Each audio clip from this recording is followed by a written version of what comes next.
അമ്മേ പരിശുദ്ധ അമ്മേ പരിശുദ്ധ ദൈവമാതാവേ, കൃപാസനത്തിലൂടെ ഞങ്ങൾക്കും ഞങ്ങളുടെ ദേശത്തിനും അമ്മ മധ്യസ്ഥം തേടി തന്ന എല്ലാ അനുഗ്രഹങ്ങൾക്കും കൃപകൾക്കും ഞങ്ങളിപ്പോൾ ഹൃദയം നിറഞ്ഞ നന്ദി പറയുന്നു. അമ്മേ പരിശുദ്ധമ്മേ ദൈവമാതാവേ, 2004 ഡിസംബർ 7 ഉച്ചകഴിഞ്ഞ് 2:30 കൃപാസനത്തിൽ സംഭവിച്ച അമ്മയുടെ പ്രത്യക്ഷപ്പെടലിനെ കുറിച്ച് തിരുസഭയ്ക്ക് സമർപ്പിച്ചിരിക്കുന്ന പഠനരേഖകളുടെ മേൽ സഭാത്മകമായ പഠനം ആരംഭിക്കുവാൻ ഞങ്ങൾ പ്രാർത്ഥിക്കുന്നു. അമ്മേ പരിശുദ്ധമേ, ഭൂസ്വർലോകങ്ങളുടെ രാജ്ഞിയായ അങ്ങേയ്ക്ക് ഭൗമസംരക്ഷണത്തിനായി പ്രപഞ്ചപ്രകൃതിയെ തന്നെ തിരുസഭ പ്രതിഷ്ഠിക്കുവാൻ ഈ പ്രത്യക്ഷീകരണം വഴി ഇടയാക്കണമേ. പരിശുദ്ധമേ, ജപമാല മാതാവേ, സകല കൃപാസനം പ്രാർത്ഥനയോടും ചേർത്ത് ഞങ്ങളിപ്പോൾ പ്രാർത്ഥിക്കുന്ന ഈ കുടുംബത്തിന്റെ പ്രത്യേക നിയോഗം പറ മക്കളെ.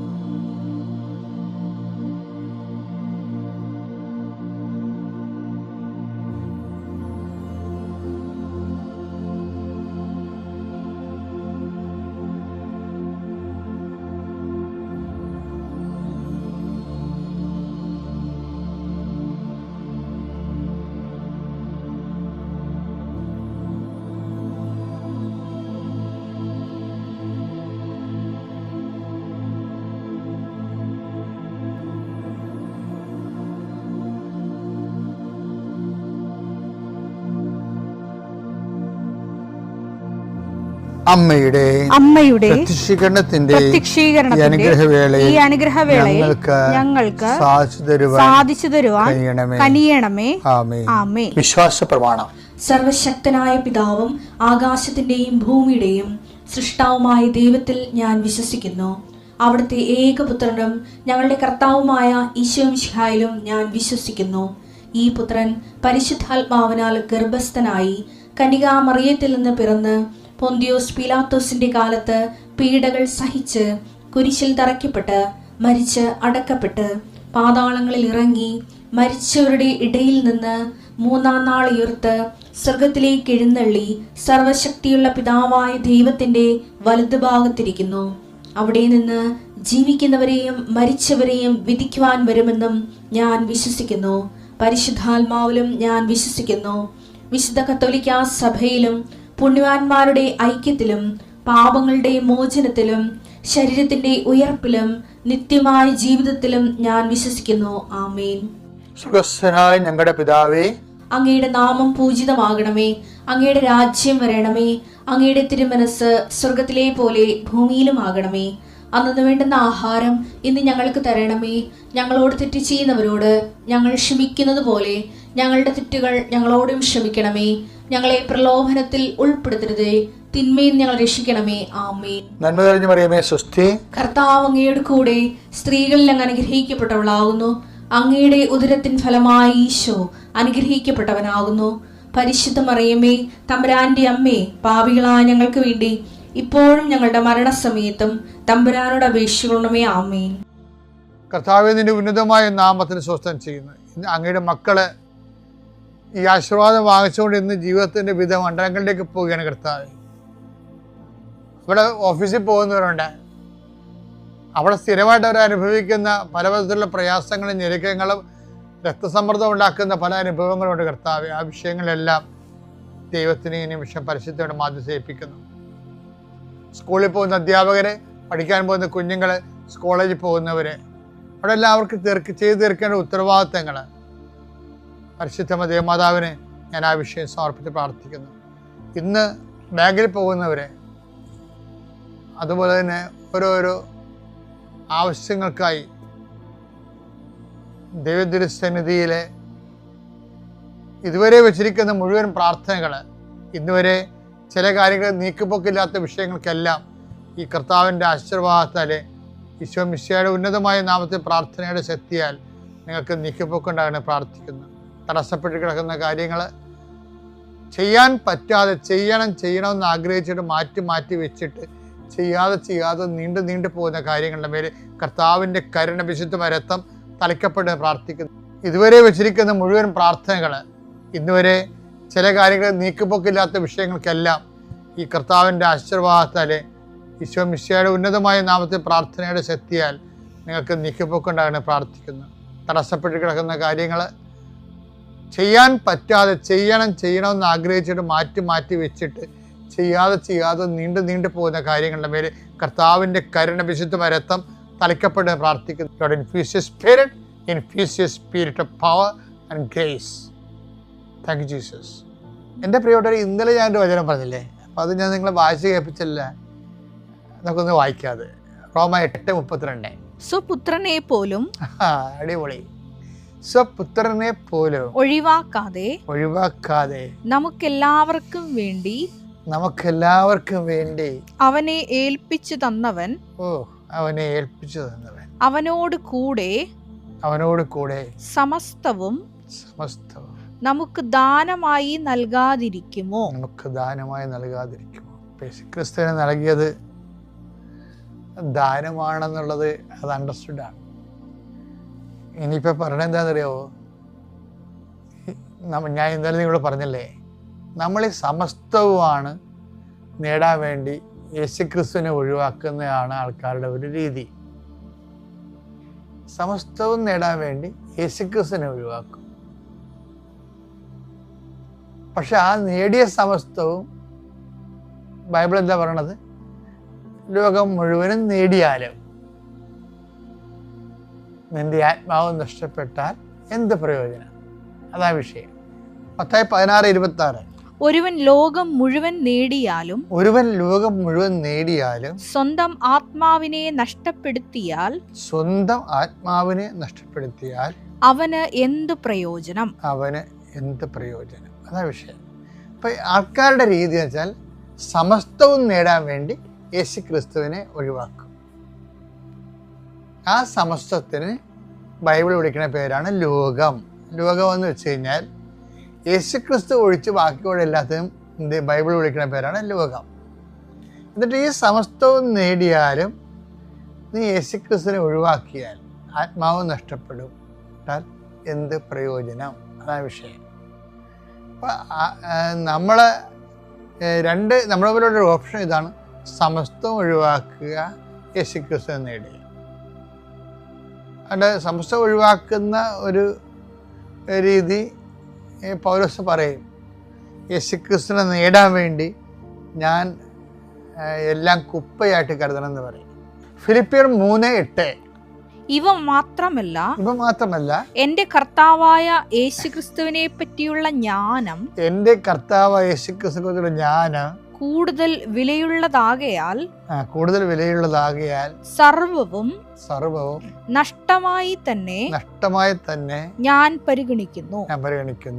അവനെ പ്രതി ഞാൻ സകലവും നഷ്ടപ്പെടുത്തുകയും ഉച്ഛിഷ്ടം പോലെ വേസ്റ്റായിട്ട് കരുതുകയുമാണ്.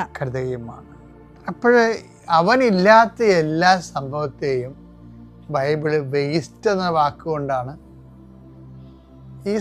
അതുപോലെ തന്നെ ഈ സമസ്തവും ചില സമയത്ത് വേസ്റ്റിൻ്റെ മറ്റൊരു വാക്കായിട്ട് മാറും. അത് ഈ ക്രിസ്തു അവിടെ ഒരു കക്ഷിയല്ല എന്നുണ്ടെങ്കിൽ, അപ്പോൾ നിങ്ങൾ എന്നോട് ചോദിക്കും, ഇതൊക്കെ സത്യമാണോ എന്ന് ചോദിച്ചാൽ, ശരിക്കും പറഞ്ഞാൽ ഇതെല്ലാം ഒരു പാസ്വേഡ് ഉണ്ടാകുന്നൊരു വിഷയമാണ്. ഇപ്പം ചില ആപ്പൊക്കെ ഓപ്പൺ ചെയ്യണമെങ്കിലും ഇപ്പം തന്നെ ചിലരുടെ മൊബൈൽ നമ്മൾ തുറക്കണമെങ്കിലും ഒക്കെ ആ മൊബൈലിൻ്റെ പാസ്വേഡ് ഇല്ലേ, അതുപോലെ തന്നെയാണ് എല്ലാത്തിനും പാസ്വേഡ് ഉണ്ട്. വഴിയെ പോകണം അവർക്ക് ആർക്കും ചവിട്ടി കയറാനൊന്നും പറ്റത്തില്ല. അതിൻ്റെ പേയ്മെൻറ്റ് വെക്കാൻ പറയും. അതുപോലെ തന്നെയാണ് പല വചനങ്ങൾക്ക് ഇതിൻ്റെ അകത്ത് വരുന്നൊരു വിഷയം. സത്യസന്ധമായിട്ട് ക്രിസ്തുവിനെ ആഗ്രഹിക്കണം. പരമപിതാവ് ക്രിസ്തുവിനെ നമുക്ക് തരുന്നതിന് ഒരു പഞ്ഞവുമില്ല. കാര്യം ഒന്നും കരുതി വെക്കാതെ ക്രിസ്തുവിനെ നമുക്ക് തന്നതാണ്. പക്ഷെ ക്രിസ്തുവിനെ സ്വീകരിക്കുന്നവൻ, നമുക്കൊരു വിഷയമുണ്ടല്ലോ, ഇപ്പോൾ ഒന്നും വേണ്ട, ഈ ബ്ലോക്കിൽ നിന്ന് 10 കോഴിക്കുഞ്ഞുങ്ങളെ മേടിച്ചാൽ പോലും അവർ വന്ന് ആദ്യം ഇൻഫ്രാസ്ട്രക്ചർ നോക്കും. ആ കോഴിക്കുഞ്ഞ് ഇവിടെ വളരാൻ പറ്റിയ സാഹചര്യം ഉണ്ടോ, അതിന് കൂടുണ്ടോ, മറ്റു തരത്തിലുള്ള ഈ ഇത് ട്രെയിൻ ചെയ്യുന്ന, അത് കൈകാര്യം ചെയ്യുന്നവർക്ക് അതിനെ വളർത്തിക്കൊണ്ടുവരാനുള്ള കഴിവ്, എഡ്യൂക്കേഷൻ ഉണ്ടോ, അല്ലെങ്കിൽ അവർ സെമിനാറൊക്കെ കൊടുത്തിട്ടാണ് ഇങ്ങനെയൊക്കെയുള്ള ആൾക്കാരെ എടുക്കുന്നത്. അപ്പോൾ ലോകത്തിലുള്ള വിഷയങ്ങൾ പോലും ഇതാണ് അവസ്ഥയെങ്കിൽ ക്രിസ്തുവിനെ പിതാവിൻ്റെക്ക് എന്ന് ചോദിച്ചാൽ ഓട്ടോമാറ്റിക്കായിട്ട് പിതാവ് ക്രിസ്തു നിങ്ങളിൽ വളർന്നു വരാൻ വേണ്ടിയുള്ള പൊതുപരിസരം ഉണ്ടാക്കാൻ പറയും.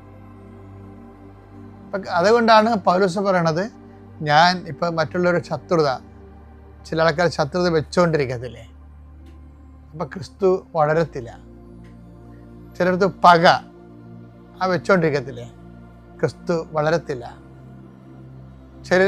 ചില ദുശ്ശീലങ്ങൾ, അതില്ലാതെ അവർക്ക് ജീവിക്കാൻ പറ്റത്തില്ല, അപ്പം അത് വെച്ചുകൊണ്ടിരിക്കത്തില്ലേ. അപ്പം അതിന് ഒന്നാം സ്ഥാനം കിട്ടത്തില്ല. ഈ ക്രിസ്തുവിന് ഒന്നാം സ്ഥാനം കിട്ടിയില്ലെങ്കിൽ ക്രിസ്തുവിനെ പരപിതാവ് നമുക്ക് തരുമെന്ന് ഒരു ഉറപ്പുമില്ല. അതുതന്നെയല്ല, ക്രിസ്തു നമ്മളിൽ വളർന്നു വരാൻ സാധ്യതയില്ലെങ്കിലും ക്രിസ്തുവിനെ കിട്ടാൻ മാർഗമില്ല. ഇത് എല്ലാ മതങ്ങളെപ്പോലെ ഒരു മതമല്ല ഇത്.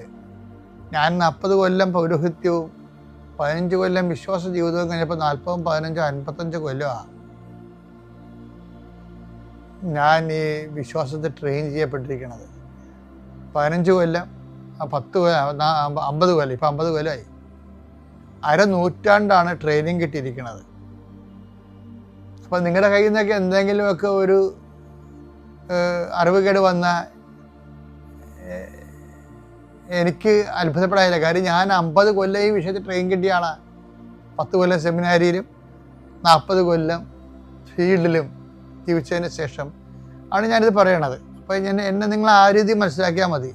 പക്ഷേ എൻ്റെ മക്കളെന്താ വിഷയം വെച്ചാൽ, ഞാൻ പകർന്നു തരുന്ന കാര്യങ്ങൾ നിങ്ങൾ മനസ്സിലാക്കുമ്പോൾ നിങ്ങൾ എൻ്റെ പാസ്വേഡുകൾ നോക്കിയിട്ട്, ഞാൻ മുമ്പ് പറഞ്ഞ പോലെ നിങ്ങളുടെയൊക്കെ കപ്പാസിറ്റി അനുസരിച്ച്, ഓരോരുത്തരും അവരവരുടെ കപ്പാസിറ്റി അനുസരിച്ച്, ദൈവം പണ്ടും അങ്ങനെയാണ്, അവരവരുടെ കഴിവനുസരിച്ചെന്നാണ് പറയണത്. കഴിവനുസരിച്ച് ഒരാൾക്ക് 10 താലന്തും, ഒരാൾക്ക് 5 താലന്തും, ഒരാൾക്ക് 2 താലന്തും അങ്ങനെ കൊടുക്കും.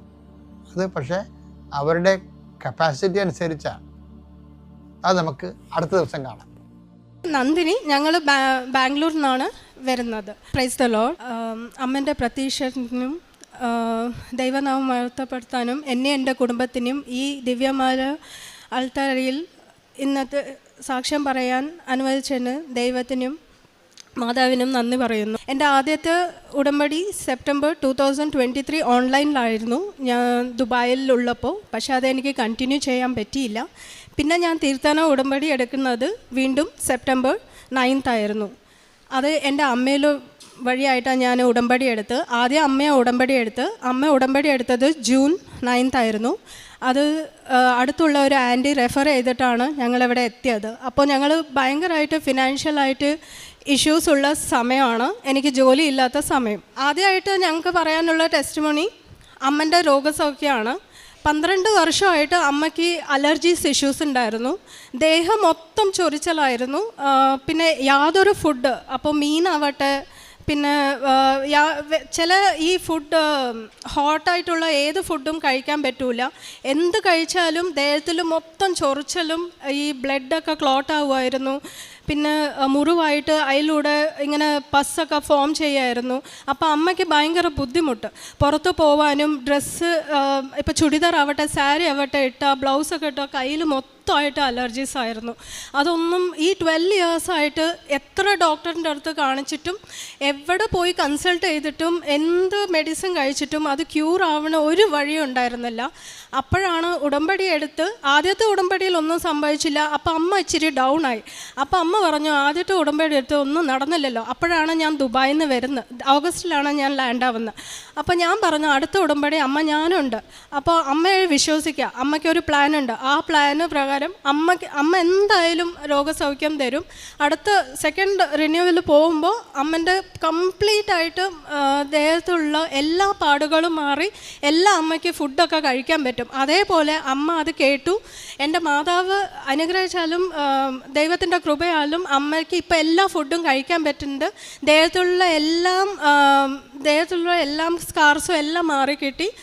അങ്ങനെ കംപ്ലീറ്റ് ആയിട്ട് അവർക്ക് ക്യൂറായിട്ട് കിട്ടി. ഇതാണ് എൻ്റെ ആദ്യത്തെ സാക്ഷ്യം. രണ്ടാമത്തെ സാക്ഷ്യം ഞാൻ മുമ്പ് പറഞ്ഞ പോലെ 2021 ഞാൻ ദുബായിലെത്തി. എനിക്ക് നല്ലൊരു ജോലി കിട്ടി. പക്ഷെ അവിടെ ഒരു മിസ്അണ്ടർസ്റ്റാൻഡിങ് ആയാൽ മാനേജറിൻ്റെ കുറച്ച് ഇഷ്യൂസാല് എനിക്ക് അവിടെ നിന്ന് ജോലി 1 വർഷം കഴിഞ്ഞ് 2ാമത്തെ വർഷം എത്തുമ്പോഴേക്കും ഞാൻ റിസൈൻ ചെയ്യേണ്ടി വന്നു. അത് കഴിഞ്ഞിട്ടുള്ള വിസ ക്യാൻസലേഷൻ ഡിലേ ആയതുകൊണ്ട് എനിക്ക് വേറെ എവിടെയും ജോയിൻ ചെയ്യാൻ പറ്റില്ല. അപ്പോൾ ഒരു 5 months ഗ്യാപ്പായി, ഒത്തിരി ഫിനാൻഷ്യൽ ഇഷ്യൂ. പക്ഷേ ഞാനപ്പോൾ ഓൺലൈൻ ഉടമ്പടി എടുത്തു, 1 മാസം ഫോളോ ചെയ്തു. അത് കഴിഞ്ഞിട്ട് എനിക്ക് ഫോളോ ചെയ്യാൻ പറ്റിയില്ല. പക്ഷെ ഞാൻ വിട്ടെങ്കിലും മാതാവ് എന്നെ വിട്ടില്ല. മാതാവ് എന്നെ മുറുക്കെ പിടിച്ച് പിന്നെ വിസ പ്രോപ്പറായി ക്യാൻസലേഷൻ കഴിഞ്ഞിട്ടുണ്ടെങ്കിലും എനിക്ക് എല്ലാം ക്ലിയറായി.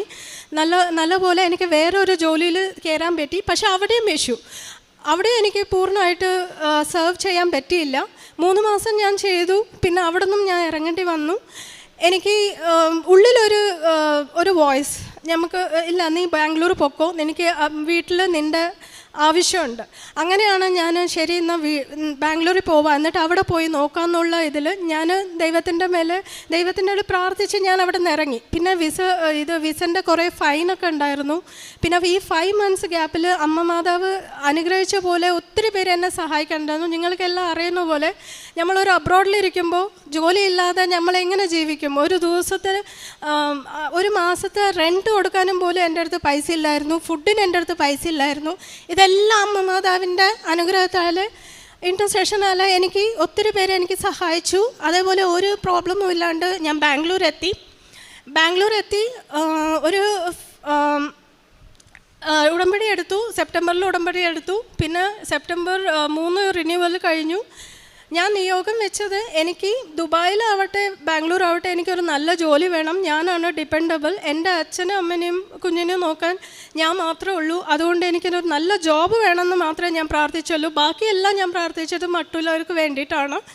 അതേപോലെ 3ാമത്തെ ഉടമ്പടിയിലാണ് എനിക്ക് അച്ഛൻ്റെ കൈവെപ്പ് പ്രാർത്ഥനയ്ക്കുള്ള അനുഗ്രഹം ഉണ്ടായേ.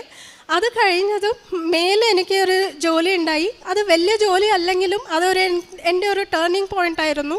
അത് ഇവിടെ മാർച്ചിൽ കൈവെപ്പ് പ്രാർത്ഥന ആ സമയത്ത് തന്നെ ആയിരുന്നു ഇവിടുത്തെ ബ്രദറിനെ ഞാൻ പരിചയപ്പെട്ടത്. അപ്പോൾ ബ്രദർ മൂലം എനിക്കൊരു നല്ല ജോലി കിട്ടി. എൻ്റെ പ്രൊഫഷണൽ അല്ലെങ്കിലും ഞാൻ അതിലൂടെ എനിക്ക് എൻ്റെ നീഡ്സ് ഫുൾഫിൽ ചെയ്യാനുള്ള എനിക്ക് കൃപയുണ്ടായി. അത് കഴിഞ്ഞ് ഞാൻ പ്രാർത്ഥിച്ചായിരുന്നു എൻ്റെ റിന്യൂവൽ 1 വർഷത്തിൻ്റെ മുമ്പിൽ എനിക്കൊരു നല്ല ജോലി ഇവിടെ ബാംഗ്ലൂരിൽ കിട്ടണമെന്ന്. ഇപ്പോൾ എനിക്ക് നല്ലൊരു ജോലി ബിഗ് 4 കമ്പനിയിൽ, 1 of the കമ്പനിയിൽ എനിക്ക് നല്ല മാനേജർ പോസ്റ്റ് കിട്ടിയിട്ടുണ്ട്. ഞാൻ ചോദിച്ചതിനേക്കാളും കൂടുതലായിട്ടുള്ള സാലറിയും എനിക്ക് അമ്മ തന്ന് അനുഗ്രഹിച്ചിട്ടുണ്ട്. എൻ്റെ ജോയിനിങ് ഇപ്പോൾ Monday 15th ആണ്. പിന്നെ ഞാൻ വേറൊരു കാര്യം പ്രാർത്ഥിച്ചായിരുന്നു, എൻ്റെ ബർത്ത്ഡേൻ്റെ മുമ്പിൽ എനിക്ക് ജോലി കിട്ടണം. എൻ്റെ ബർത്ത്ഡേ ആ ഫേമിൽ വേണം ഞാൻ ആഘോഷിക്കാൻ. എൻ്റെ ബർത്ത്ഡേ December 17th ആണ്.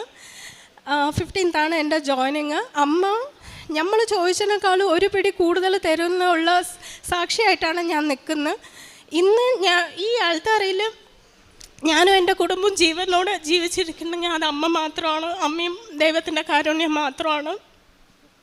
ഈ ജോലിയില്ലാതെയും ഫിനാൻഷ്യൽ പ്രോബ്ലമായിട്ട് ഒത്തിരി പേര് ഞങ്ങളെ ഇൻസൾട്ട് ചെയ്തിട്ടുണ്ട്. അവനോട് പറയാം, അവർക്കായിട്ടുള്ളതല്ല, പക്ഷേ ദൈവം എൻ്റെ കൂടെ ഉള്ളതുകൊണ്ട് ആ ഒരു ഗുഡ് ആറ്റിറ്റ്യൂഡിലാണ് ഞാൻ പറയുന്നത്. ഇന്ന് ഞാനിവിടെ നിൽക്കുന്നത് അത് എൻ്റെ യേശുവിനും എൻ്റെ മാതാവിനും മാത്രമാണ്. ഇത്ര ചൊല്ലി ഞാൻ നിർത്തുന്നു. ആത്മീയമായിട്ടുള്ള വളർച്ച, ഞാൻ സ്കൂൾ പഠിക്കുമ്പോൾ തന്നെ എനിക്ക് ഈശോയോടും അമ്മയോടും നല്ല വിശ്വാസമാണ്, അടുത്ത് അറിഞ്ഞിട്ടുള്ളതാണ്. പക്ഷേ ഇപ്പോൾ ഉടമ്പടി എടുത്തത് കൊണ്ട് ഇൻറ്റൻറ്റായിട്ട് നമുക്ക് ഇനിയും ഒന്നും കൂടി എന്നെ ഈശോയിൽ അടുപ്പിച്ചതും ഈശോനെ കുറിച്ച് കൂടുതൽ അറിയിപ്പിച്ചതും അവനെ കൂടുതലായിട്ട് ഓരോ ദിവസം സ്നേഹിക്കാൻ പറ്റുന്നതും ദൈവത്തിൻ്റെ കൃപയാണ്. ഈ സഹനങ്ങളുള്ള സമയത്തും കൂടി ഞങ്ങൾ ദൈവത്തിനെ വിട്ടിട്ടില്ല. എന്നും ഉടമ്പടി എടുത്തപ്പോൾ തൊട്ടും അതിന് മുൻപും പ്രാർത്ഥന മുടക്കാറില്ല, കൊന്ത മുടക്കാറില്ല. പിന്നെ ഞങ്ങൾക്കായിട്ടുള്ള വിഷമം തന്ന എല്ലാവരെയും ഞങ്ങൾക്ക് ഫർഗീവ് ചെയ്യാൻ പറ്റിയിട്ടുണ്ട്. പിന്നെ ചർച്ചിൽ മാസ് മുടക്കാറില്ല, എല്ലാ സൺഡേയും മാസിന് പോവാറുണ്ട്. അതല്ലാതെ വേറെ എവിടെയെങ്കിലും പോകുമ്പോൾ ഞാൻ പ്രാർത്ഥിക്കാറുണ്ട്, ഈശോയെ എനിക്ക് ഞായറാഴ്ച കുർബാന കൂടാത്ത ഏത് ഫംഗ്ഷനും അല്ല വേറെ ഏത് പ്രോഗ്രാമിനും എനിക്ക് പോകാനുള്ള ഇട വരുത്തരുതെന്ന് ഞാൻ പ്രാർത്ഥിക്കാറുണ്ട്. മെർസിഫുൾ ലൈഫ് എന്ന് പറയുമ്പോൾ എൻ്റെ അടുത്തുള്ളത് എന്താണോ ആരെങ്കിലും വന്ന് ചോദിച്ചാൽ അത് ഞാൻ എൻ്റെ അടുത്ത് എങ്ങനെയാണ് എനിക്ക് സഹായിക്കാൻ പറ്റുക ഞാനത് സഹായിക്കാറുണ്ട്. ഓഫനേജിൽ ഫുഡ് കൊടുക്കാറുണ്ട്, പ്രേക്ഷക പ്രവർത്തനം ചെയ്യാറുള്ളത് പത്രങ്ങൾ കൊടുക്കാറുണ്ട്. പിന്നെ ഞാനൊരു ചാനൽ തുടങ്ങിയിട്ടുണ്ട് ഇൻസ്റ്റാഗ്രാമിൽ, അതിലൂടെ ഫേസ്ബുക്കിലും. എനിക്ക് ഇൻസ്റ്റൻ്റായിട്ട് കിട്ടുന്ന എല്ലാ മിറക്കിൾസും ഞാൻ അപ്ലോഡ് ചെയ്യാറുണ്ട്. അച്ഛൻ്റെ ഡെയിലി ബ്രെഡ് ദിവസം മുടങ്ങാതെ ഞാൻ 5:30 കാണും. പിന്നെ അച്ഛൻ പിന്നെ വിട്ടുപോയ കാര്യം, ഈ ഇൻ്റർവ്യൂസ് എനിക്ക് വരുമ്പോഴെല്ലാം ഞാൻ അച്ഛൻ്റെ ഡെയിലി ബ്രെഡ് രാവിലത്തെ അച്ഛൻ പറയണ കാര്യങ്ങളെല്ലാം എനിക്ക് സംഭവിച്ചിട്ടുണ്ട്. എനിക്ക് വന്നതും എനിക്ക് ഒരുപാട് അടയാളങ്ങൾ എനിക്ക് തിരിയിലുകൂടെ തിരുഹൃദയവും പരിശുദ്ധാത്മാവും അമ്മയുടെ പ്രസൻസും പിന്നെ ഫ്രേഗ്രൻസും മുകളിൽ റെയിൻബോ വരെ കണ്ടിട്ടുണ്ട്. പിന്നെ തിരിയിൽ കണ്ട എല്ലാ അപ്ഡേറ്റ്സാണ് എനിക്ക് ഇൻ്റർവ്യൂസ് വന്നതും എല്ലാം. ഞാൻ പ്രാർത്ഥിച്ച പോലെ കൊന്ത മാസത്തിൽ തന്നെ എനിക്ക് സെലക്ഷൻ കിട്ടണമെന്ന് പ്രാർത്ഥിച്ചു. പക്ഷേ 31-ാം തീയതി ആയിരുന്നു ലാസ്റ്റ് ഇൻ്റർവ്യൂ, എൻ്റെ ഫൈനൽ ഇൻ്റർവ്യൂ. ആ സമയം വരെ എനിക്ക് സെലക്ഷൻ കിട്ടിയിട്ടില്ല. പക്ഷേ ഞാൻ മനസ്സിൽ ഉറപ്പിച്ചായിരുന്നു 31st ഞാൻ ലാസ്റ്റ് ഇൻ്റർവ്യൂ കൊടുത്ത് അതിൽ തന്നെ എനിക്ക് കിട്ടുമെന്ന്. അതേപോലെയാണ് November 7th മോള് പറഞ്ഞു, അത് മാതാവ് എന്നെ പറയിപ്പിച്ചതാണ്, അമ്മ പേടിക്കണ്ട, നിങ്ങൾക്ക് എന്തായാലും 7th സെലക്ഷൻ വരും, കോള് വരും, നിങ്ങൾ സെലക്റ്റഡ് ആണ്. അതേപോലെ 7-ാം തീയതി നവംബർ മോള് പറഞ്ഞ പോലെ തന്നെ മാതാവ് പറയിപ്പിച്ച പോലെ തന്നെ എനിക്ക് സെലക്ഷൻ കിട്ടി. ഓഫർ ലെറ്റർ കിട്ടിയതും എനിക്ക് 14th നവംബറിലാണ്. അതും ഞാൻ പ്രാർത്ഥിച്ചായിരുന്നു, എനിക്ക് നാട്ടിൽ പോകേണ്ട ആവശ്യമുണ്ടായിരുന്നു. അമ്മ മാതാവേ എല്ലാവരുടെ മുമ്പിലും തലയോർത്ത് നിൽക്കാൻ വേണ്ടിയിട്ട് എനിക്ക് ഓഫർ ലെറ്റർ ഞാൻ നാട്ടിൽ പോകണ മുമ്പ് എനിക്ക് കിട്ടണമെന്ന് പ്രാർത്ഥിച്ചു. അതേപോലെ ഞാൻ 15th മോർണിംഗ് ആയിരുന്നു എൻ്റെ ട്രെയിൻ. എനിക്ക് 14th ഈവനിങ് തന്നെ എനിക്ക് മാതാവ് ഓഫർ ലെറ്റർ അയച്ചിട്ട് ബ്ലെസ്സിങ് ആയിട്ട് തന്നതിന് കോടാനുകോടി നന്ദി പറയുന്നു. എൻ്റെ അനുഭവങ്ങൾ ഞാൻ കർത്താവിൻ്റെ മുന്നിൽ പറയാൻ പോകുന്നത്, എൻ്റെ കർത്താവിനോടും എൻ്റെ അമ്മയോടും ഞങ്ങളെ ഇതുവരെ സഹായിച്ച എല്ലാവരോടും ഞാൻ നന്ദി പറയുന്നു, കോടാനുകോടി നന്ദികൾ പറയുന്നു. ഒരുപാട് വേദനകളും ഒരുപാട് സങ്കടങ്ങളും അനുഭവിച്ചാണ് ഞാൻ ഇന്ന് ഈ അൾത്താരയിൽ നിൽക്കുന്നത്. ഒരുപാട് സങ്കടങ്ങൾ, പറഞ്ഞാൽ തീരാത്ത സങ്കടങ്ങൾ എൻ്റെ മനസ്സിലുണ്ട്. എന്നാലും എല്ലാം എൻ്റെ അപ്പനും എൻ്റെ അമ്മയും ഞങ്ങൾക്ക് ധൈര്യം തന്ന് ഇന്നും ഞങ്ങളുടെ വീട് ഞങ്ങളെ നിലനിർത്തി. ഞങ്ങൾ സ്വന്തമായിട്ടൊരു വീട് വാങ്ങിച്ചു. എല്ലാം പണയപ്പെടുത്തിയാണ് ഞങ്ങൾ ആ ഒരു വീട് വാങ്ങിച്ചത്. ആ വീട് 5 വർഷം ഒന്നും പ്രശ്നമില്ലാതെ പോയി. പിന്നെ ഇതാ 1 വർഷം കൊണ്ട് ഞങ്ങൾക്ക് ലോണുകളൊന്നും കെട്ടാൻ പറ്റാതായി. എൻ്റെ മോൾക്ക് പ്രശ്നങ്ങൾ തുടങ്ങി ജോലിയിൽ. ഞങ്ങൾക്ക് എന്ത് ചെയ്യണമെന്ന് ഞങ്ങൾക്കറിയില്ല. ഏക ഉള്ളത് ഒരു മകൾ മാത്രമാണ്. ഞങ്ങളാകെ എന്താ പറയേണ്ടതെന്ന് ഞങ്ങൾക്കറിയുന്നില്ല. ദൈവത്തിന് ഇതുവരെയും ഞങ്ങളെ സഹായിച്ച എൻ്റെ ദൈവത്തിനും നന്ദി പറയുന്നു. എൻ്റെ അമ്മയ്ക്കും എൻ്റെ അപ്പനും ഞങ്ങളെ ഇതുവരെയും സഹായിച്ചവർക്കും ഞാൻ കോടാനുകോടി നന്ദി സമർപ്പിച്ചുകൊണ്ട് ഞാൻ എൻ്റെ വാക്കുകൾ ആകട്ടെ. എൻ്റെ പേര് ലിൻചു കുരുവിള, ഇതെൻ്റെ ഹസ്ബൻഡ് ബിനോയ്, മക്കൾ മരിയ, നെയ്തൻ. ഞങ്ങൾ ട്രിവാൻഡ്രത്തു നിന്ന് വരുന്നു. ഞാൻ ആദ്യമായിട്ട് ഉടമ്പടി എടുക്കുന്നത് 2023 സെപ്റ്റംബർ 18 ഓൺലൈനായിട്ടാണ്. അതിനുശേഷം ഒരു 2 മാസങ്ങൾ കഴിഞ്ഞ് November 18 ഞാൻ വന്ന് തീർത്ഥാടന ഉടമ്പടി എടുത്തായിരുന്നു. ഇതെൻ്റെ 2ാമത്തെ സാക്ഷ്യമാണ്. ആദ്യത്തെ സാക്ഷ്യം ആദ്യത്തെ പുതുക്കലിന് ശേഷം ഞാൻ പറഞ്ഞിരുന്നു. ആ സമയത്ത് തന്നെ മാതാവ് നൽകിയ വലിയൊരു അത്ഭുതം പറയാനാണ് ഞാനിപ്പോൾ ആദ്യമേ പറയുന്ന അതാണ്. എൻ്റെ ഹസ്ബൻഡിൻ്റെ വീട്ടിൽ ഒരു വേസ്റ്റ് മൂടി കിടക്കുന്ന ഒരു കിണറുണ്ടായിരുന്നു 9 വർഷമായിട്ട്. ആ 9 വർഷങ്ങൾക്ക് മുൻപേ ഞങ്ങളാണ് ആ വീട്ടിൽ താമസിച്ചിരുന്നത്. അതിനുശേഷം അന്നേരം പോകുമ്പോൾ ആ കിണറ്റിൽ വെള്ളം വളരെ കുറവായിരുന്നു. കുറച്ച് കലങ്ങിയ വെള്ളം, താഴെ മാത്രം, ഒട്ടും ഒരടി പോലും ഹൈറ്റിൽ വെള്ളമില്ല. അതിൽ കുറച്ച് ഓയിലൊക്കെ ഫ്ലോട്ട് ചെയ്ത് കിടക്കുന്ന സിറ്റുവേഷനിലായിരുന്നു. നമ്മളത് യൂസ്ലെസ് ആയിട്ട് ഇരിക്കുമായിരുന്നു. അതിനുശേഷം ഞങ്ങൾ ഈ 9 വർഷം കഴിഞ്ഞ് 2022 ഞങ്ങൾ വീണ്ടും ഈ വീട്ടിലേക്ക് താമസിക്കാൻ വന്നു. അപ്പോൾ കാണുന്നത് ആ കിണറിൽ ഏകദേശം 27 അടിയിൽ കൂടുതൽ താഴ്ചയുള്ള കിണറാണ്. അതിൻ്റെ 23 അടിയോളം ഹൈറ്റിൽ വേസ്റ്റ് നിറഞ്ഞ് കിടക്കുമായിരുന്നു. അപ്പോൾ എല്ലാവരും പറഞ്ഞു ഈ കിണർ മണ്ണിറക്കി മൂടണം. അങ്ങനെ ഞങ്ങൾ ഹസ്ബൻഡ് മണ്ണിന് അന്വേഷിച്ചപ്പോൾ അവർ പറഞ്ഞത് ബുക്കിംഗ് എല്ലാം കഴിഞ്ഞു, ഇനി കുറേ നാളത്തേക്ക് മാസങ്ങളോളം ടോക്കണൊന്നും ഫ്രീ ഇല്ല, കിട്ടത്തില്ല എന്നാണ് പറഞ്ഞത്. അങ്ങനെ ഞങ്ങളത് വിട്ടു. അതിനുശേഷമാണ് ഞാൻ 2023 ഉടമ്പടി എടുത്തു കഴിഞ്ഞ് ഞാൻ സ്ഥിരമായി സാക്ഷ്യങ്ങൾ കേൾക്കാറുണ്ട്. അതിലൊരു സാക്ഷ്യത്തിൽ ഞാൻ കേട്ടു, ഒരു ആൻറ്റി പറയുന്നുണ്ട്, അവർ കിണർ കുഴിച്ചു കഴിഞ്ഞപ്പോൾ വെള്ളമില്ല. അപ്പോൾ കൃപാസന അമ്മയുടെ ഉപ്പിട്ട് പ്രാർത്ഥിച്ചതിന് ശേഷം കിണറിൽ നല്ല ഉറവ വന്നെന്നും വെള്ളം വന്നെന്നും. അപ്പം ഞാൻ ഓർത്തു, എന്തുകൊണ്ട് ഞാൻ അമ്മയ്ക്കും ഈശോയ്ക്കും എൻ്റെ ഈ കിണറിൻ്റെ കാര്യം സമർപ്പിച്ചു കൂടാന്ന്. ഞാനങ്ങനെ ഡെയിലി കുർബാനയ്ക്ക് പോകും. ഒരു ദിവസം കുർബാനയ്ക്ക് പോയപ്പം അമ്മയുടെ ചെറിയ കാശുരൂപം ആയിട്ടാണ് ഞാൻ കുർബാനയ്ക്ക് പോയത്. ആ കുർബാനയിൽ ഉടനീളം ഞാൻ ഈ കിണറിന് വേണ്ടിയിട്ട് പ്രാർത്ഥിച്ചു. തിരികെ വന്ന് ഒരു ചാറ്റൽ മഴയുള്ള ദിവസമാണ്. തിരികെ വന്ന് ഞാൻ കിണറ്റിൽ മാതാവിൻ്റെ കാശുരൂപം ഇട്ടിട്ട് പ്രാർത്ഥിച്ചിട്ട് പറഞ്ഞു, അമ്മേ ഈ കിണർ മൂടുന്നതാണ് ദൈവഹിതമെങ്കിൽ ഒരാഴ്ചയ്ക്കുള്ളിൽ ഞങ്ങൾക്ക് മണ്ണുകാരെ കാണിച്ചു തരണം. അതല്ല ഇത് കിണറായിട്ട് തന്നെ കിടക്കണമെങ്കിൽ അമ്മ ഇതിൽ വെള്ളം കാണിച്ചു തരണം എന്ന് പറഞ്ഞിട്ട് ഞാൻ വിശ്വാസപ്രമാണം ചൊല്ലി പ്രാർത്ഥിച്ച് കയറിപ്പോയി അമ്മയുടെ കാശുരൂപം ഇട്ടിട്ട്. നെക്സ്റ്റ് ഡേ മോർണിംഗ് ഞാൻ മറന്നുപോയി. ഉച്ച കഴിഞ്ഞ് മോനെ വിളിക്കാൻ ഇറങ്ങിയപ്പോഴാണ് ഞാൻ ഓർത്തത്. ഞാൻ ചെന്ന് നോക്കുമ്പോൾ ആ കിണറിൻ്റെ വേസ്റ്റിൻ്റെ മേളിലായിട്ട് 1.5 അടി ഹൈറ്റിൽ ഞാൻ വെള്ളം കണ്ടു. സത്യത്തിൽ ഞാൻ ഭയങ്കരമായിട്ട് അത്ഭുതപ്പെട്ടു പോയി. ഞങ്ങൾ എത്ര ഹെവി റെയിൻ ഉണ്ടെങ്കിലും ഞങ്ങൾ ഇന്നേ വരെ ആ കിണറ്റിൽ ഒരു ശകലം പോലും വെള്ളം കണ്ടിട്ടില്ല. അങ്ങനെ അത് 3 ദിവസം അങ്ങനെ വെള്ളം ഉണ്ടായിരുന്നു. അതിനുശേഷം നമ്മൾ 2 പേര് നിന്ന് 3 ദിവസം പണിതിട്ടാണ് ആ വേസ്റ്റെല്ലാം ഒരു ടിപ്പർ ലോറിയിലും പിന്നെ ഒരു മിനി വാനിലുമായിട്ടാണ് മാറ്റിയത്.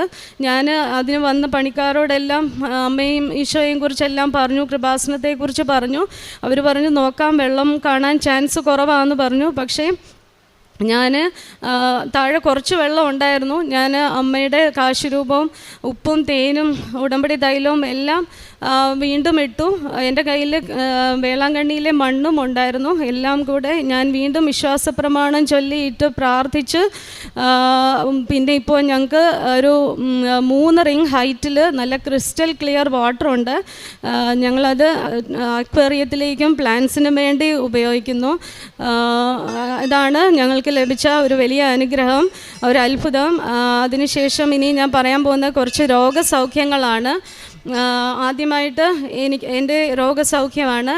എനിക്ക് അഡിനോമയോസിസ് എന്നൊരു കണ്ടീഷൻ എൻ്റെ യൂട്രസിലുണ്ടായിരുന്നു. ഞാൻ 2023 മാർച്ചിൽ അതിൻ്റെ സിംറ്റംസ് എന്താണെന്ന് വെച്ച് കഴിഞ്ഞാൽ ഹെവി ബ്ലീഡിങ് ആയിരിക്കും, സിവിയർ പെയിൻ ആയിരിക്കും, ഇറഗുലർ പീരീഡ്സ് ആയിരിക്കും. അങ്ങനെ മാർച്ചിൽ എനിക്ക് പീരീഡ്സോടുകൂടി ഹെവി ബ്ലീഡിങ് വന്നു. 7 ദിവസമായിട്ടും അത് സ്റ്റോപ്പ് ആകുന്നില്ല.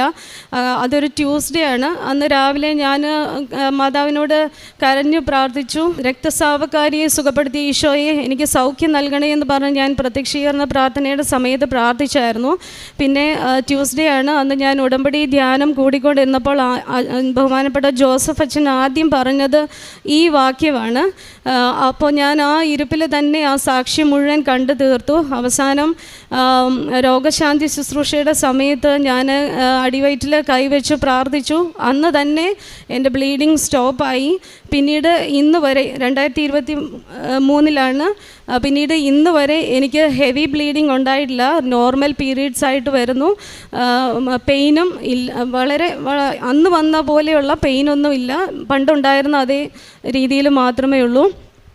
പിന്നീട് ലഭിച്ച ഒരു രോഗസൗഖ്യമാണ്, എനിക്ക് 29 വർഷമായിട്ട് സൺബേൺ അലർജിയും ഹെഡ് ഏക്കും ഉണ്ടായിരുന്നു.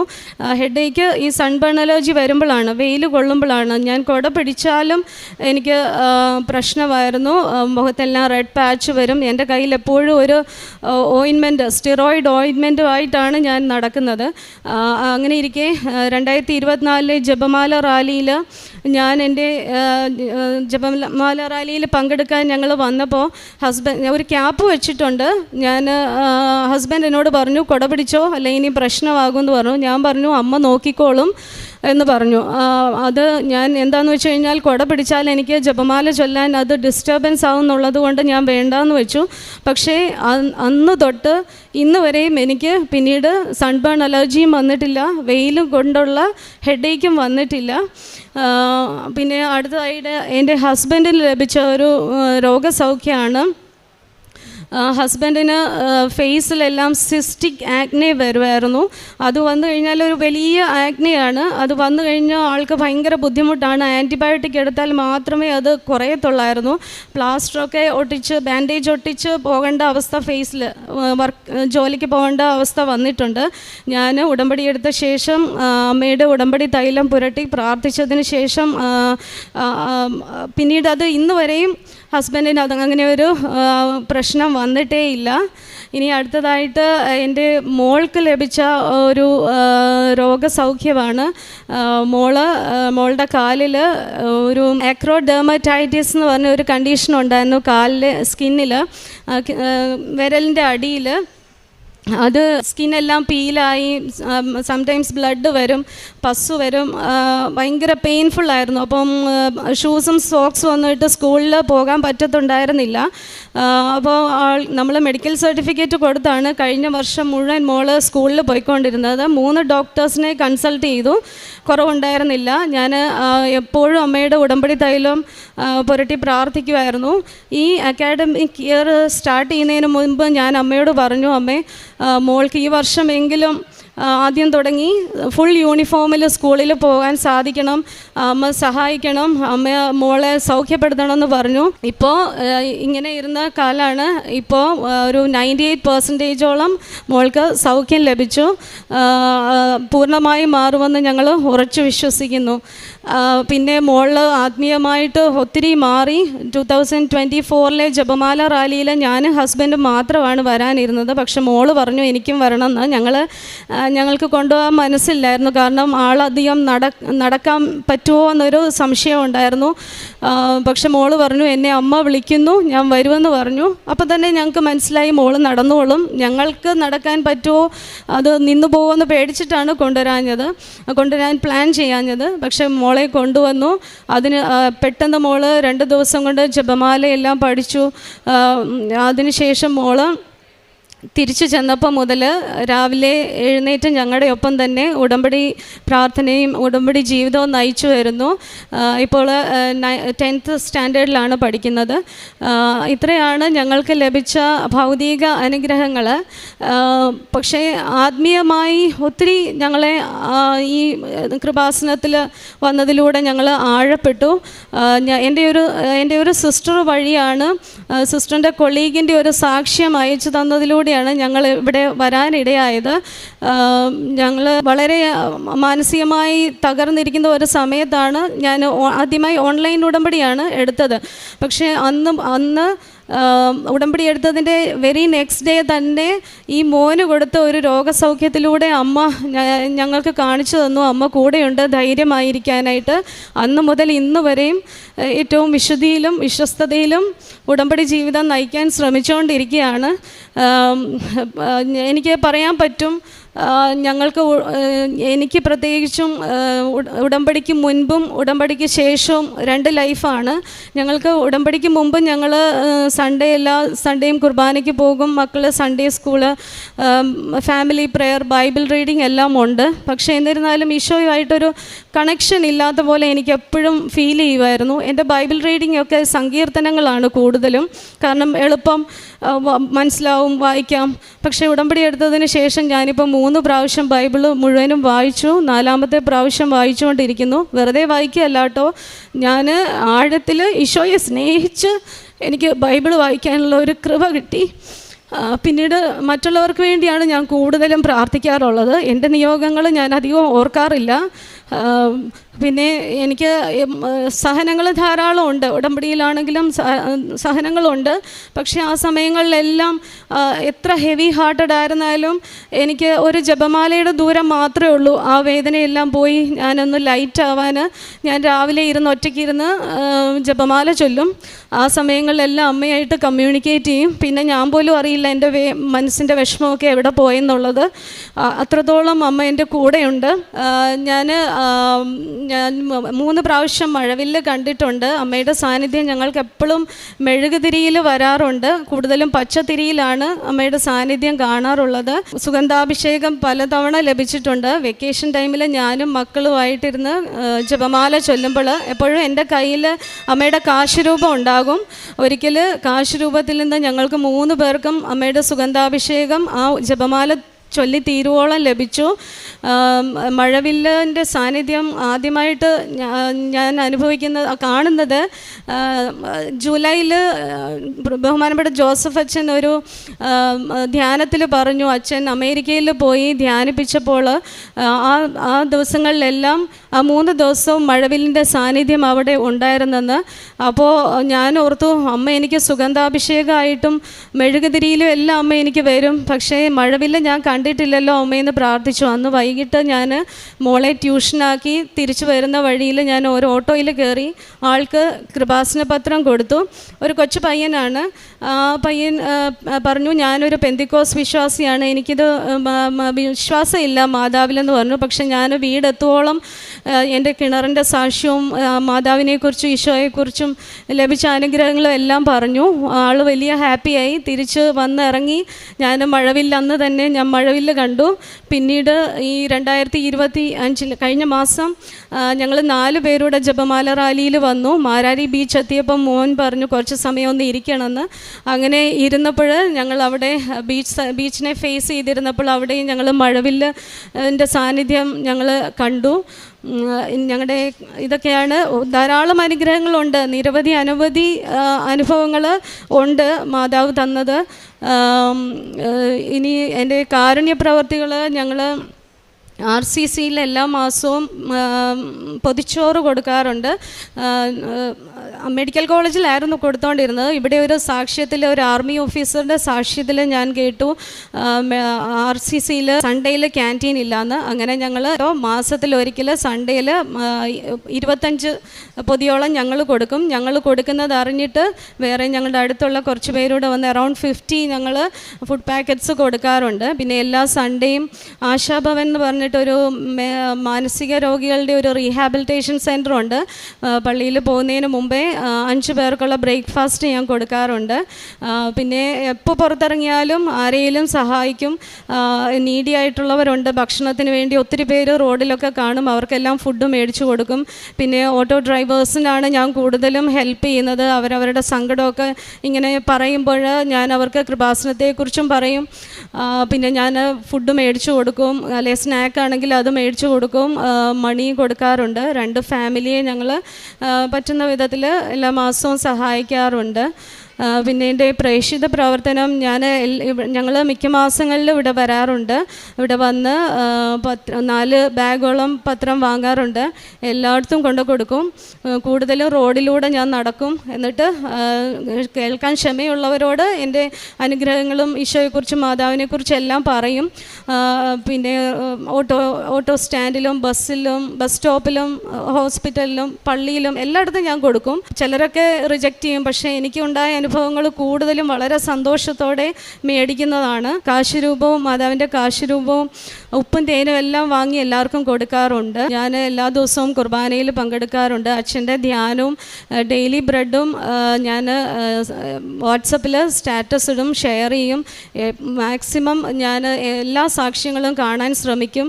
ഞാനത് എല്ലാവർക്കും അയച്ചു കൊടുക്കാനായിട്ട് ശ്രമിക്കാറുണ്ട്. ഞാൻ എന്നും അമ്മയോട് പ്രാർത്ഥിക്കുന്ന ഒരു കാര്യമേ ഉള്ളൂ, എനിക്ക് അമ്മയുടെ കരം പിടിച്ച് ഈശോയെ സ്നേഹിച്ച് എനിക്ക് നിത്യതയോളം പ്രവേശിക്കണം എന്നാണ് ആഗ്രഹം. കുറവുകളുണ്ട്. അമ്മ എന്നിരുന്നാലും ഞങ്ങളെ, എൻ്റെ കുടുംബത്തെയും കരുതി ഇത്രത്തോളം എത്തിച്ചതിന് എൻ്റെ ഈശോയ്ക്കും അമ്മയ്ക്കും നന്ദി പറയുന്നു. എൻ്റെ പേര് സൗമ്യ. ഞാൻ മലപ്പുറം ജില്ലയിലെ പെരിന്തൽമണ്ണ എന്ന സ്ഥലത്തു നിന്നാണ് വരുന്നത്. ഞാനൊരു നേഴ്സാണ്. ഞാനിവിടെ ആദ്യമായിട്ട് ഉടമ്പടി എടുത്തത് 2023 ജൂൺ 22-നാണ്. ഞാനൊരു അക്രൈസ്തവയാണ്. പക്ഷേ എന്നാലും ഞാൻ മാതാവിനെ അറിയാം. മാതാവിനെ എനിക്ക് സ്നേഹമുണ്ട്, പക്ഷേ കൂടുതൽ ഭക്തിയൊന്നും ഉണ്ടായിരുന്നില്ല. ഞാൻ കോൺവെൻറ്റ് സ്കൂളിലാണ് പഠിച്ചത്. അതുകൊണ്ട് തന്നെ എനിക്ക് അമ്മ മാതാവിനെ പരീക്ഷകളിലൊക്കെ പോകുമ്പോൾ പ്രാർത്ഥിക്കാനും അങ്ങനെയൊക്കെയുള്ളൊരു ഭക്തിയുണ്ട്. അതിനും കൂടുതൽ ഭക്തിയൊന്നും എനിക്കുണ്ടായിരുന്നില്ല. അങ്ങനെ ഇരിക്കുമ്പോൾ എനിക്കൊരു ദൈവവിളി ഉണ്ടായി. അത് 2023 തന്നെയാണ്. ഇതെൻ്റെ മൂത്ത മകള് അഷ്ടമി, 7 വയസ്സ്. ഇവളുടെ കഴിഞ്ഞ ഒരു കുഞ്ഞും കൂടി എനിക്കുണ്ടായി. സിസേറിയനായിരുന്നു, ഒരു പെൺകുഞ്ഞായിരുന്നു. ആ പെൺകുഞ്ഞിന് 24 ദിവസം പ്രായമുള്ളപ്പോൾ ഞാൻ പുലർച്ചെ ഫീഡ് ചെയ്ത് കിടത്തിയ കുഞ്ഞ് രാവിലെ ഞാൻ കണ്ടത് മൂക്കിൽ നിന്നും ചോര വന്ന് മരിച്ചു കിടക്കുന്നതാണ്. ഞാൻ ഒരുപാട് തകർന്നു, ഭൂമി വളർന്ന് ഞാൻ താഴേക്ക് പോയി. അപ്പം തന്നെ ഇല്ലാതാവണം എന്ന് വിചാരിച്ച് ഒരുപാട് കരഞ്ഞ ദിവസങ്ങളായിരുന്നു അത്. ആ രാത്രികളിലൊക്കെ എനിക്ക് കടന്നു പോകാൻ ഞാൻ ഒരുപാട് കഷ്ടപ്പെട്ടിട്ടുണ്ട്. എൻ്റെ ചുറ്റിലെല്ലാവരും ഉണ്ട്. എൻ്റെ അമ്മയുണ്ട്, ഭർത്താവുണ്ട്, കുഞ്ഞുണ്ട്, മൂത്ത മോളുണ്ട്, എല്ലാവരും ഉണ്ട്. ചുറ്റിലും ആൾക്കാരുണ്ട്. പക്ഷേ ആരും ഇല്ലാത്തൊരവസ്ഥയായിരുന്നു എനിക്ക്. ഒരു സമയം വരുമ്പോൾ എല്ലാവരും കിടന്നുറങ്ങും. ആ സമയങ്ങളിൽ ഞാൻ കണ്ണടയ്ക്കാൻ പോലും ഞാൻ പേടിച്ചിട്ടുണ്ട്. ലൈറ്റ് ഓഫാക്കാൻ എനിക്ക് പേടിയായിരുന്നു. ഞാൻ ഈ ലൈറ്റ് നോക്കിയിട്ട് ഞാൻ കരഞ്ഞ് കിടക്കുന്ന രാത്രികളായിരുന്നു. ഒരുപാട് ഞാൻ ആ സമയങ്ങളിൽ കഷ്ടപ്പെട്ടു. മനസ്സമാധാനം പോലും ഇല്ലാതെ, ഒന്ന് ഉറങ്ങാൻ പറ്റാതെ കരഞ്ഞ് ക്ഷീണിച്ച് എപ്പോഴെങ്കിലും ഞാനൊന്ന് കണ്ണടയ്ക്കും. എൻ്റെ ഭർത്താവ് എന്നെ കൗൺസിലിങ്ങിന് കൊണ്ടുപോയി. പക്ഷേ അവിടെ നിന്ന് ഡോക്ടർ പറഞ്ഞത് ജനനവും മരണമൊന്നും നമുക്ക് പറയാൻ പറ്റില്ല, നമ്മുടെ കൈകളിലല്ല, നമുക്ക് പരിധിയുണ്ട്, നമുക്ക് ആ സിറ്റുവേഷനോട് പൊരുത്തപ്പെട്ട് പോവുക വേണ്ടതെന്ന് പറഞ്ഞു തന്നു. അത് എനിക്കും അറിയണ സത്യമാണ്. കാരണം ഞാനൊരു നേഴ്സാണ്. കുറേ സാഹചര്യങ്ങൾ ഞാൻ കണ്ടിട്ടുണ്ട്. ഒരുപാട് പേർക്ക് സമാധാനം ഞാൻ ഇതുപോലെ ആശ്വസിപ്പിച്ചിട്ടുണ്ട്. അപ്പോൾ എനിക്കറിയാം ഈ ഒരു സത്യത്തോട് ഞാൻ യോജിച്ച് പോകണം എന്നുള്ളത്. പക്ഷേ വാക്കുകൊണ്ട് പറയുന്നൊരു കാര്യം അത് പ്രവൃത്തിയിൽ വരുത്താൻ എളുപ്പമല്ലായിരുന്നു. എൻ്റെ കുഞ്ഞ് മരിച്ചു കിടന്ന ആ ബെഡിൽ സിസേറിയൻ കഴിഞ്ഞ കാരണം എനിക്ക് നടക്കാൻ പറ്റില്ല. ഫുൾ ടൈം ഞാൻ ആ ബെഡിൽ തന്നെയാണ് കിടക്കുന്നത്. അപ്പോൾ ആ ദിവസങ്ങളിലൊക്കെ കടന്നു പോകാൻ ഞാൻ ഒരുപാട് കഷ്ടപ്പെട്ടു. ആ സമയങ്ങളിൽ ഈ സാഹചര്യത്തിന് മുന്നോട്ട് പോകാൻ പറ്റാതെ ഞാൻ വിഷമിച്ചിരിക്കുമ്പോഴാണ് എൻ്റെ ഒരു ചേച്ചി വീട്ടിലേക്ക് വന്നത്. അന്ന് വരുമ്പോൾ ചേച്ചിയുടെ കയ്യിലൊരു പത്രമുണ്ട്, കൃപാസന പത്രം. അതിന് മുന്നേ ഞാൻ ഈ പത്രം കണ്ടിട്ടുണ്ട്. പക്ഷേ എനിക്കതൊന്നും അങ്ങനെ ആക്സെപ്റ്റ് ചെയ്യുന്നൊരു കാര്യമല്ല. സാക്ഷ്യം പറയലേ അങ്ങനത്തെ ഒന്നും അന്ന് എനിക്കതൊരു ബുദ്ധിമുട്ടുള്ളൊരു കാര്യമായിരുന്നു. പക്ഷേ ആ ഒരു പത്രം എൻ്റെ കയ്യിൽ കിട്ടിയപ്പോൾ എനിക്ക് എന്താണെന്നറിയാല ഒരു സമാധാനം. അന്ന് എനിക്ക് പ്രത്യക്ഷീണ പ്രാർത്ഥന പറഞ്ഞു തന്നു. അമ്മ മാതാവോടെ പ്രത്യക്ഷപ്പെട്ടതാന്ന് പറഞ്ഞു തന്നു. ഒരു കാശ് രൂപം തന്ന് എനിക്ക് മുത്തിച്ചിട്ട് ചേച്ചി അത് എടുത്തു. ചേച്ചിയുടെ സ്വന്തമാണ് അത്. അപ്പോൾ എനിക്ക് ഉമ്മ വെച്ചിട്ട് ആ ചേച്ചി അത് വാങ്ങിച്ചു. അന്ന് ആ കാശ് രൂപമൊക്കെ കിട്ടിയപ്പോൾ എനിക്ക് എന്തോ ഒരു സന്തോഷം തോന്നി. പക്ഷേ എങ്കിലും ഇതൊന്നും അങ്ങനെ റിക്കവർ ചെയ്യാൻ ബുദ്ധിമുട്ടായിരുന്നു. അന്ന് ആ രാത്രി ഞാൻ കിടന്നുറങ്ങുമ്പോൾ ഉറക്കം എനിക്കില്ല. ഞാൻ കിടക്കും, പക്ഷെ ഉറങ്ങാറില്ല. ഞാൻ കരഞ്ഞ് കിടക്കലാണ്. ആ പത്രം എടുത്തു. എന്നിട്ട് അതിൽ അമ്മ മാതാവിൻ്റെ ഉണ്ണീശ്വരൻ്റെയും ഫോട്ടോ നോക്കിയിട്ട് ആ പത്രത്തിൽ ഞാൻ പിടിച്ചിട്ട് ഞാൻ പറഞ്ഞു, അമ്മ മാതാവേ എനിക്ക് ഉറങ്ങാൻ പറ്റണേന്ന് പറഞ്ഞു. ആ പറഞ്ഞ ആ നിമിഷം അപ്പം തന്നെ ഞാൻ ഉറങ്ങിപ്പോയി. അതെൻ്റെ ആദ്യത്തെ അനുഭവമാണ്. ഒരിക്കലും ഞാൻ അങ്ങനെ വിചാരിച്ചിട്ടില്ല. പക്ഷേ അപ്പം ഉറങ്ങി ഞാൻ രാവിലെ 6 മണിയാകുമ്പോഴാണ് എണീറ്റത്. അതുപോലെ ഞാൻ ഒരുപാട് നാളുകൾക്ക് ശേഷം അങ്ങനെ ഞാൻ കിടന്നുറങ്ങിയത്. അവിടുത്തെ അങ്ങോട്ട് എല്ലാ ദിവസവും അമ്മേനെ പ്രാർത്ഥിക്കും, ഉറങ്ങും. ഇങ്ങനെയായിരുന്നു. ഇങ്ങനെയാണെങ്കിലും എനിക്കിതിനോട് ഈ ഒരു വിഷമത്തിൽ നിന്ന് അങ്ങോട്ട് കരകയറാൻ പറ്റുന്നില്ല. അത് ഡോക്ടറും പറഞ്ഞല്ലോ നമ്മളിതിനോട് പൊരുത്തപ്പെട്ട് വരണമെന്ന്. അങ്ങനെ ഇരിക്കുന്ന സമയത്ത് എൻ്റെ വേറൊരു കസിൻ എനിക്ക് കുറേ സാക്ഷ്യങ്ങൾ അയച്ചു തന്നു. എന്നിട്ട് പറഞ്ഞു ഇതെല്ലാം കാണണം എന്ന് പറഞ്ഞു. അച്ഛൻ്റെ ക്ലാസ് അയച്ചു തന്നു, ഇത് കാണണം എന്ന് പറഞ്ഞു. ഞാനതിൽ നോക്കിയപ്പോൾ 2 മണിക്കൂറൊക്കെയാണ് അച്ഛൻ്റെ ക്ലാസ്. അപ്പോൾ എനിക്ക് ആ സമയത്ത് അതൊന്നും കേൾക്കാനുള്ളൊരു മാനസികാവസ്ഥയല്ല. അപ്പോൾ ഞാൻ വേണ്ടാന്ന് പറഞ്ഞത് മാറ്റി വെച്ചു. ഇവൾ എന്നിങ്ങനെ നിരന്തരം ശല്യപ്പെടുത്തിക്കൊണ്ടൊക്കെ നീ അത് കേൾക്ക് കേട്ടോ എന്നൊക്കെ ചോദിച്ച് വിളിക്കുമ്പോൾ അവൾക്ക് വേണ്ടിയിട്ട് ഞാൻ ആ സാക്ഷ്യം കേൾക്കാൻ തീരുമാനിച്ചു. അങ്ങനെ അവൾ അയച്ചു തന്ന സാക്ഷ്യങ്ങൾ നോക്കിയപ്പോൾ അതിലൊരു സാക്ഷ്യം എന്നെ ഭയങ്കരമായിട്ട് സ്ട്രൈക്ക് ചെയ്തു. അതെന്താണെന്ന് വെച്ച് കഴിഞ്ഞാൽ ഒരു അച്ഛനും അമ്മയും അവർ ഇറ്റലിയിൽ നിന്ന് വന്നതാണ്. 10 ദിവസത്തെ വെക്കേഷന് വേണ്ടിയിട്ട് നാട്ടിൽ വന്ന് അവർ 2 കുട്ടികൾ ഇരട്ട കുട്ടികളാണ്. അതിലത്തെ ഒരു കുട്ടിയുടെ മേൽ തെങ്ങ് വീണിട്ട് അതിലത്തെ ഒരു കുട്ടീനെ കിട്ടില്ല എന്ന് പറഞ്ഞ് ആ സാഹചര്യത്തിൽ നിന്ന് ആ കുഞ്ഞിനെ റിക്കവറി ആയത്. കുറച്ച് മാസങ്ങൾക്കുള്ളിൽ തന്നെ ആ കുഞ്ഞ് ഓടി നടക്കുന്ന ആ ഒരു കാര്യം ഇവിടെ വന്ന് സാക്ഷ്യം പറഞ്ഞത് ഞാൻ കണ്ടു. അത് കേൾക്കുമ്പോൾ ഞാൻ കുറേ കരഞ്ഞു. കാരണം എൻ്റെ മോള് പോയിരിക്കുന്ന സമയമാണ്. അപ്പോൾ അതെനിക്കത് പെട്ടെന്ന് റിലേറ്റ് ചെയ്യാൻ പറ്റി. ഞാൻ കുറേ കരഞ്ഞു. പക്ഷേ അത് കണ്ടു കഴിഞ്ഞ് ഞാൻ എൻ്റെ ആ കസിനെ വിളിച്ചിട്ട് പറഞ്ഞു, ഇത് നല്ല സാക്ഷിയാണ്, എനിക്ക് ഇഷ്ടപ്പെട്ടു.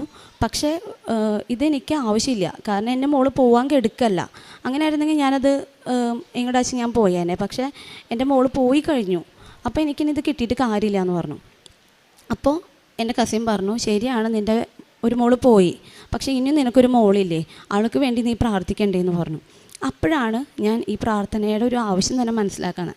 അത് ശരിയാണ്, ഞാൻ ഗർഭിണിയായിരിക്കുന്ന സമയത്ത് ഈ മൂത്ത മകളെ ഗർഭിണിയായിരിക്കുമ്പോൾ ഞാൻ പ്രാർത്ഥിച്ചിട്ടുണ്ട്. രണ്ടാമത്തെ ഗർഭിണി ആയിരിക്കുന്ന സമയത്ത് ഞാൻ പ്രാർത്ഥിച്ചിട്ടേ ഇല്ല. അപ്പോൾ അതുകൊണ്ട് തന്നെ ഞാൻ ഇനി എൻ്റെ മോൾക്ക് വേണ്ടി പ്രാർത്ഥിക്കണം എന്നുള്ള തീരുമാനം ഞാൻ എടുത്തു. ആ രാത്രികൾ മുതൽ ഞാനങ്ങനെ എല്ലാ ദിവസവും അമ്മ മാതാവിൻ്റെ പത്രം വായിച്ചു, സാക്ഷ്യങ്ങൾ വായിച്ചു, സാക്ഷ്യങ്ങൾ കേൾക്കും. അങ്ങനെയൊക്കെ കുറേശ്ശെ ഞാൻ അതിൽ നിന്നിങ്ങനെ പോരുന്നുണ്ട്. പക്ഷേ എങ്കിലും എൻ്റെ മനസ്സ് മരിച്ചു തന്നെയാണ് ഇരിക്കുന്നത്. എൻ്റെ മോള് മരിച്ചു പോയില്ലേ, ഞാൻ ഇത്രയും കഷ്ടപ്പെട്ട് സ്വപ്നം കണ്ട് എൻ്റെ ഒരു കുഞ്ഞ് നഷ്ടപ്പെട്ടില്ലേ എന്നുള്ളൊരു വിഷമത്തിലായിരുന്നു. അങ്ങനെ ഇരിക്കുമ്പോൾ എൻ്റെ ഒരു ചേച്ചി, ഈ ചേച്ചി ഇതെൻ്റെ കസിൻ സിസ്റ്ററാണ്. ചേച്ചി എന്നെ, സുനിഷ എന്നാണ് പേര്. ചേച്ചി എന്നെ വിളിച്ചു പറഞ്ഞു, ഞാൻ സ്വപ്നം കണ്ടു. എന്താണെന്ന് വെച്ച് കഴിഞ്ഞാൽ അമ്മ മാതാവിൻ്റെ കയ്യിൽ എൻ്റെ പോയ മോള്, പേര് ചാരു എന്നാണ്, ചാരു മോളുണ്ട്. അമ്മ ചാരുമോളിനെ കൈ പിടിച്ച് ഞാൻ സ്വപ്നം കണ്ടു എന്ന് പറഞ്ഞു. അത് വരെ ഉണ്ടായിരുന്ന എൻ്റെ വിഷമം എല്ലാം പെട്ടെന്ന് മാറിയ പോലെയായിരുന്നു. കാരണം എൻ്റെ മോള് മരിച്ചിട്ടില്ല, എൻ്റെ മോള് ജീവനോടെ ഇരിക്കുന്നുണ്ട്, അമ്മയുടെ കയ്യിലുണ്ട്, എൻ്റെ മോള് മാലാഖക്കുട്ടിയായിട്ടുണ്ട് എന്നുള്ള ഒരു ബോധ്യം എനിക്ക് അപ്പോഴാണ് വന്നേ. അതുവരെ കരഞ്ഞുകൊണ്ടിരുന്ന ഞാൻ ആ നിമിഷം അമ്മ മാതാവിനോട് ഞാൻ പറഞ്ഞു, അമ്മ ഞാൻ ഇനി കരയില്ല, കാരണം എൻ്റെ മോള് മരിച്ചിട്ടില്ല, അമ്മയുടെ കയ്യിലുണ്ട്, അവൾക്ക് സന്തോഷമായിട്ട് അവിടെ ഇരിക്കുകയാണ്, അമ്മയുടെ ഒപ്പമുണ്ട്, ഈശോൻ്റെ അടുത്തുണ്ട്. അപ്പോൾ ഇനി ഞാൻ എൻ്റെ മോൾക്ക് വേണ്ടി കരയാൻ പാടില്ല. അവിടെ നിന്ന് അങ്ങോട്ട് പിന്നെ ഞാൻ കരഞ്ഞിട്ടില്ല. പിന്നീട് അച്ഛൻ്റെ ഈ ക്ലാസ്സും സാക്ഷ്യവും അമ്മയോടുള്ള പ്രാർത്ഥനയായിട്ട് ഞാൻ പെട്ടെന്ന് റിക്കവറി ആയിട്ട് വന്നു.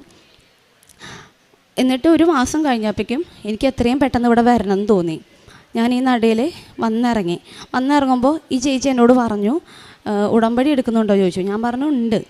അപ്പോൾ പറഞ്ഞു, ഇത് പുതുക്കണം കേട്ടോ എന്ന് പറഞ്ഞു. ഞാൻ മനസ്സിൽ പറഞ്ഞു, ഇല്ല, അതിൻ്റെ ആവശ്യമൊന്നും എനിക്കില്ല, ഞാൻ വരുന്നു, 90 ദിവസത്തെ ആ ഒരു ഉടമ്പടി ചെയ്യണു, എനിക്ക് കുഞ്ഞിനെ ചോദിക്കണു, അത് കിട്ടണു, ഞാൻ പോകുന്നു. ഇങ്ങനെ കരുതിയിട്ടാണ് ഞാനിവിടെ വന്നത്. പക്ഷേ അന്ന് ഉടമ്പടി എടുത്ത ഞാൻ ഒരിക്കലും ഇനി ഉടമ്പടിയിൽ നിന്ന് തിരിച്ചു പോവില്ല.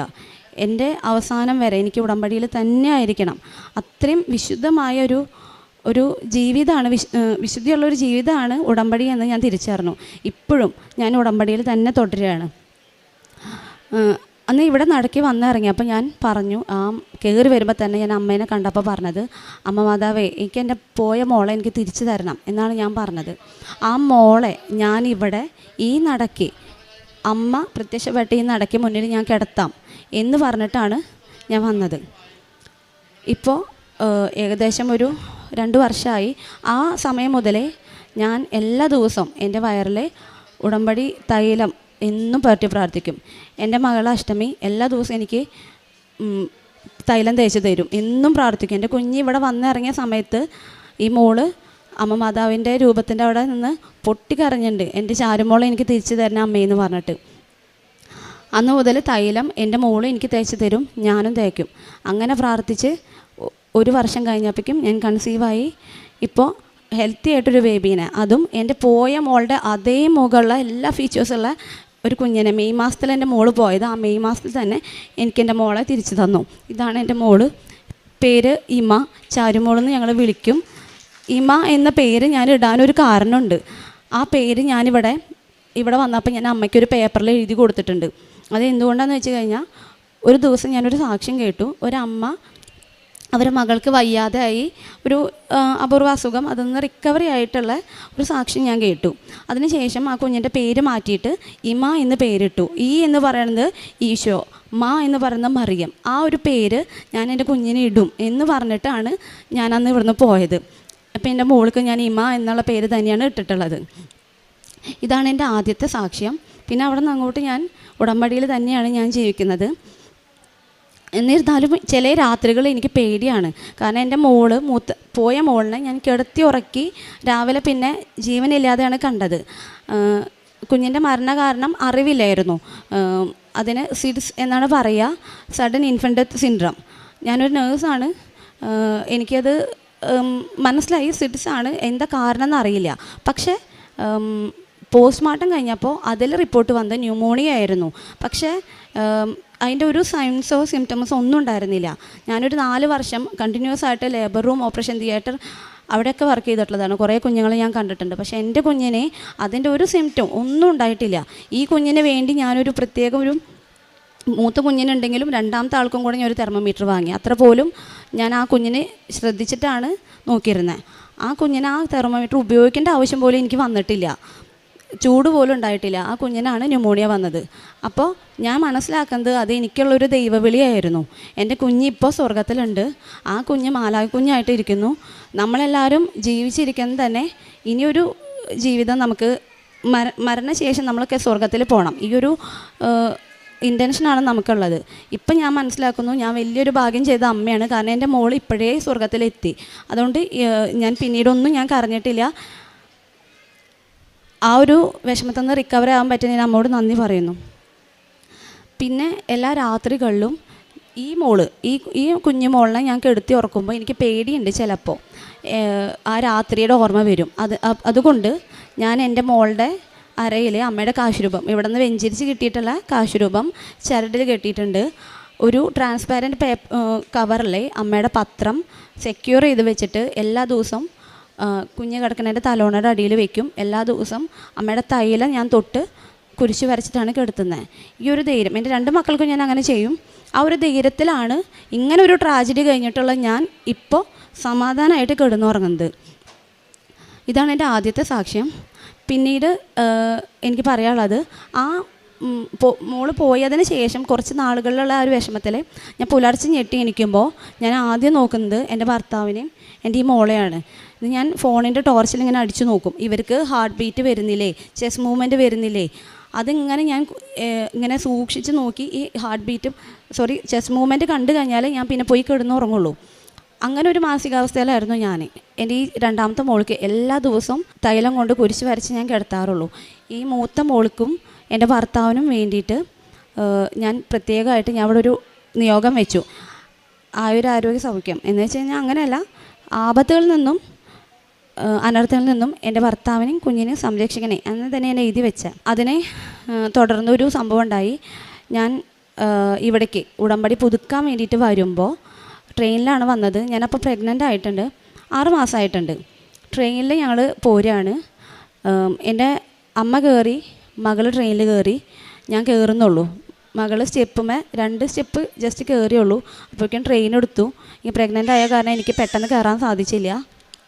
വണ്ടി എടുത്തോട് കൂടിയിട്ട് എൻ്റെ മോള് സ്റ്റെപ്പുമ്മയാണ് നിൽക്കുന്നത്. എൻ്റെ മോള് വീണ് പോകുമെന്ന് പേടിച്ച് ഞാനെൻ്റെ കുഞ്ഞിനെ പിടിച്ച് വലിച്ചു. ആ വേലിയിൽ ഞാനും എൻ്റെ ഈ മോളും കൂടി പ്ലാറ്റ്ഫോമിലേക്ക് തെറിച്ച് വീണു. അപ്പം ഞാൻ കുറേ സാക്ഷ്യങ്ങൾ കേട്ടിട്ടുണ്ട്, അപകടം പറ്റുമ്പോഴും നമ്മൾ തെറിച്ച് വീഴുമ്പോൾ ഒരു മെത്തയിൽ കിടക്കുന്ന പോലെ ഫീൽ ചെയ്തിട്ടുണ്ടെന്ന്. അതേ അനുഭവം എനിക്കുണ്ടായി. ഞാൻ തെറിച്ച് വീഴുമ്പോൾ എൻ്റെ അടിയിൽ എനിക്കിങ്ങനെ ഒരു കൈകൾ പോലെ മെത്തയിൽ കിടക്കുന്ന പോലെ തന്നെയാണ്, ഒരു പ്ലാറ്റ്ഫോമിലായിട്ടല്ല എനിക്ക് ഫീൽ ചെയ്തത്. അങ്ങനെ ഒരു സംരക്ഷണം എനിക്കുണ്ടായി. 6ാം മാസമായിരുന്നു പ്രഗ്നൻസിയുടെ. അത് കഴിഞ്ഞ് എൻ്റെ ഈ മകളുടെ ഡെലിവറി കഴിഞ്ഞതിന് ശേഷം ഈ മോൾക്ക് ഫസ്റ്റ് ഡേയിൽ മൂത്രം ഒഴിച്ചു. പിന്നീട് ആ മൂത്രം വരുന്നില്ല. അപ്പോൾ ഞങ്ങൾക്ക് പേടിയായി, എന്തെങ്കിലും പ്രശ്നം ഉണ്ടാവുമോ. അന്ന് രാവിലെ മുതൽ വൈകുന്നേരം വരെ കുഞ്ഞ് മൂത്രം ഒഴിക്കുന്നില്ല. പലതവണ ഫീഡ് ചെയ്തു, എന്നിട്ടും മൂത്രം വരുന്നില്ല. അപ്പം ഞാൻ അമ്മ മാതാവിൻ്റെ തൈലെടുത്ത് കുഞ്ഞിൻ്റെ വയറുമ്മ കുരിശ് വരച്ചു. എന്നിട്ട് ഞാൻ പറഞ്ഞു, എൻ്റെ അമ്മ മാതാവേ, എൻ്റെ കുഞ്ഞ് എത്രയും പെട്ടെന്ന് മൂത്രമൊഴിക്കണേ, 5 മിനിറ്റിൻ്റെ ഉള്ളിൽ എൻ്റെ കുഞ്ഞ് മൂത്രമൊഴിക്കണേ എന്ന് പറഞ്ഞ് അങ്ങനെ പ്രാർത്ഥിച്ച് ഞാൻ പ്രത്യക്ഷണ പ്രാർത്ഥന ചൊല്ലി. ഈ പ്രത്യക്ഷണ പ്രാർത്ഥന ചൊല്ലി മുഴുവനാക്കുന്നതിന് മുന്നേ എൻ്റെ കൺമുമ്പിൽ വെച്ച് തന്നെ എൻ്റെ കുഞ്ഞ് മൂത്രമൊഴിച്ചു. അതെനിക്ക് വലിയൊരു സാക്ഷിയാണ്. കാരണം ഒരു കുഞ്ഞിൻ്റെ ട്രാജഡി കഴിഞ്ഞിട്ട് 2ാമത്തെ കുഞ്ഞിനെ കിട്ടിയിരിക്കുമ്പോൾ അവർക്ക് എന്തെങ്കിലും ഒരു അസുഖം വരികയെന്ന് പറഞ്ഞത് പോലും നമുക്ക് വളരെയധികം ടെൻഷൻ ഉണ്ടാകുന്ന കാര്യമാണ്.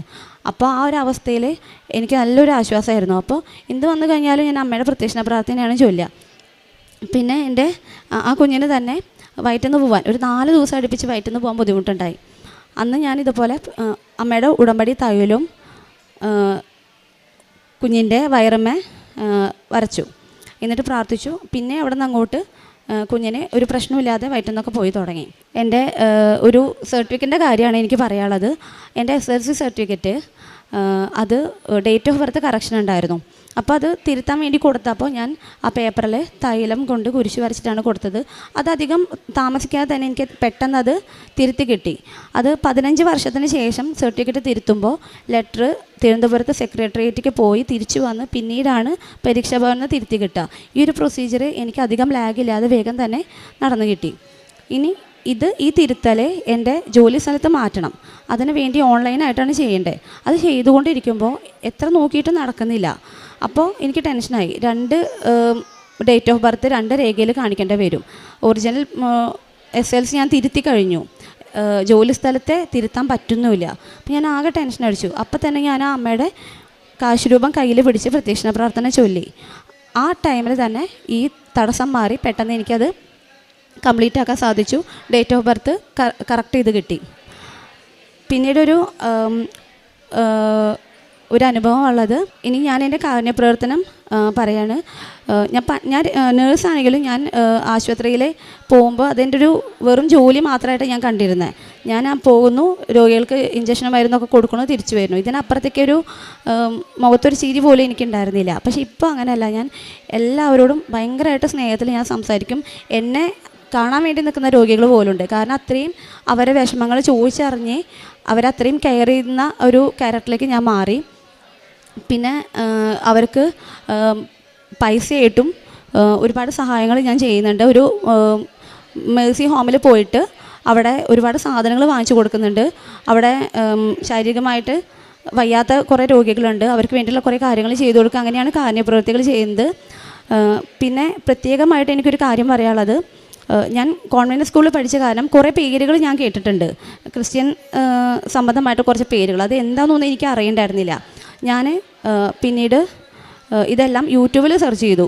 അത് കുർബാന, കുംഭസാരം, പിന്നെ ജപമാല കൊന്തമാലയാണെന്നുള്ളത് എനിക്ക് ജസ്റ്റ് അറിയാം. പക്ഷെ അത് എന്താണെന്ന് അറിയണ്ടായിരുന്നില്ല. ഞാനിതെല്ലാം യൂട്യൂബിൽ സെർച്ച് ചെയ്ത് ഒരു പേപ്പറിൽ എഴുതി ഇതെല്ലാം ഞാൻ പഠിച്ചു. കുംഭസരിക്കാൻ വേണ്ടിയിട്ട് കോവിഡ് ടൈമിൽ പള്ളികൾ പോകാൻ പറ്റാത്ത സാഹചര്യത്തിൽ അച്ഛന്മാർ ഇങ്ങനെ ഒരു കുംഭസാരത്തിൻ്റെ ഫോർമാറ്റ് ഇട്ടുണ്ടായിരുന്നു. അത് ഞാൻ എഴുതിയെടുത്ത് ഞാൻ എല്ലാ 2 ആഴ്ചകൾ കൂടുന്തോറും അമ്മയുടെ മാധ്യസ്ഥയിൽ അമ്മോട് ഞാൻ പറയും, അമ്മ എനിക്ക് ഒരച്ഛൻ്റെ അടുത്തും പോയി ഇങ്ങനെ കുംഭസരിക്കാനുള്ളൊരു എനിക്ക് സാധിക്കില്ല. അതുകൊണ്ട് അമ്മ എൻ്റെ ഈ വിഷമങ്ങളെല്ലാം കേട്ട് ഈശോയോട് ഇതെല്ലാം പറയണം, എന്നിട്ട് എൻ്റെ തെറ്റുകളെല്ലാം പുറത്തു തരണം എന്ന് പറഞ്ഞ് മനസ്താപ പ്രകടനം ചൊല്ലി ഞാൻ എൻ്റെ എല്ലാ തെറ്റുകളും 2 ആഴ്ച കൂടുമ്പോൾ ഞാൻ ഏറ്റു പറയും. അത് പറ്റിയില്ലെങ്കിൽ അത് ചെയ്യും. അല്ലാതെ എപ്പോഴെങ്കിലും എന്തെങ്കിലും ഒരു വിഷമം വന്നു കഴിഞ്ഞാൽ ചിലപ്പോൾ ഞാൻ എൻ്റെ കുഞ്ഞിനോട് ദേഷ്യപ്പെട്ടത് പോലും ആ ഒരു വിഷമം പോലും ഞാൻ അമ്മയുടെ അടുത്ത് ഏറ്റു പറയും. ഞാൻ എൻ്റെ കുഞ്ഞിനോട് ശബ്ദം ഉയർത്തി പറഞ്ഞു പോയി, അമ്മ എന്നോട് ക്ഷമിക്കണേ എന്നുള്ളത്. അങ്ങനെ അതും കൂടെ ഞാൻ ചെയ്യലുണ്ട്. പിന്നെ കുർബാന, അത് എന്താ പറയുക, എനിക്ക് പറയാൻ പോലും പറ്റുന്നില്ല. അത്രയും അനുഗ്രഹമുള്ള ഒരു കാര്യമാണ് കുർബാന. അത് ഞാൻ മനസ്സിലാക്കിയത് ആദ്യം ഈ കുർബാന പഠിക്കുമ്പോൾ എനിക്ക് എന്താണെന്ന് അറിയണില്ല. ആദ്യം തൊട്ട് അവസാനം വരെ കാണും. പിന്നീട് മനസ്സിലായി ഈശോ നമുക്ക് വേണ്ടിയിട്ട് ശരീരവും രക്തവും വേണ്ടി തന്നതാണ്. അപ്പോൾ അത് ഞാനിങ്ങനെ കേൾക്കും. ആ ഒരു സമയം വരുമ്പോൾ ഈശോ നമുക്ക് വേണ്ടി ശരീരവും രക്തം തന്ന ആ സമയം വരുമ്പോൾ ഞാൻ നല്ലോണം ശ്രദ്ധിക്കും.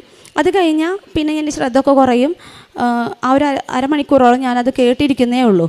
പക്ഷേ ഇപ്പോൾ കുറച്ച് കാലങ്ങളായിട്ട് കുർബാനയുടെ ആദ്യം തൊട്ട് അവസാനം വരെ എൻ്റെ മനസ്സിൽ കൂടെയാണ് ഞാൻ കുർബാന കൊള്ളുന്നത്. ഇപ്പം ശരിക്കും ആ ഒരു ഫീല്, ഈശോ നമുക്ക് വേണ്ടി ശരീരം രക്തം അർപ്പിച്ച ആ ഒരു ഫീല് അത്രയും സങ്കടത്തോടു കൂടെ തന്നെ ഞാനത് കേട്ട് ഞാൻ കരഞ്ഞു പോയിട്ടുണ്ട്. എല്ലാ ദിവസവും ഇപ്പം ഞാൻ കുർബാന കൂടും. കുർബാന ഒഴിവാക്കിയിട്ട് ഒരു ദിവസം പോലും എനിക്കില്ല. പിന്നെ ജപമാല എന്താണെന്ന് അറിയാത്ത ഞാൻ യൂട്യൂബിൽ എഴുതിയെടുത്ത് പഠിച്ച് ഇപ്പോൾ എല്ലാ രഹസ്യങ്ങളും കാണാപ്പാഠം ചൊല്ലും. ദിവസം ഒരു ജപമാലയെങ്കിലും ഞാൻ ചൊല്ലിയിരിക്കും. ഒരു ദിവസം പോലും എനിക്ക് ജപമാല മുടക്കാൻ ഇഷ്ടമല്ല. എൻ്റെ ഡെലിവറി കഴിഞ്ഞ സമയത്ത് കുറച്ച് നാൾ എനിക്ക് ചെയ്യാൻ പറ്റിയില്ല.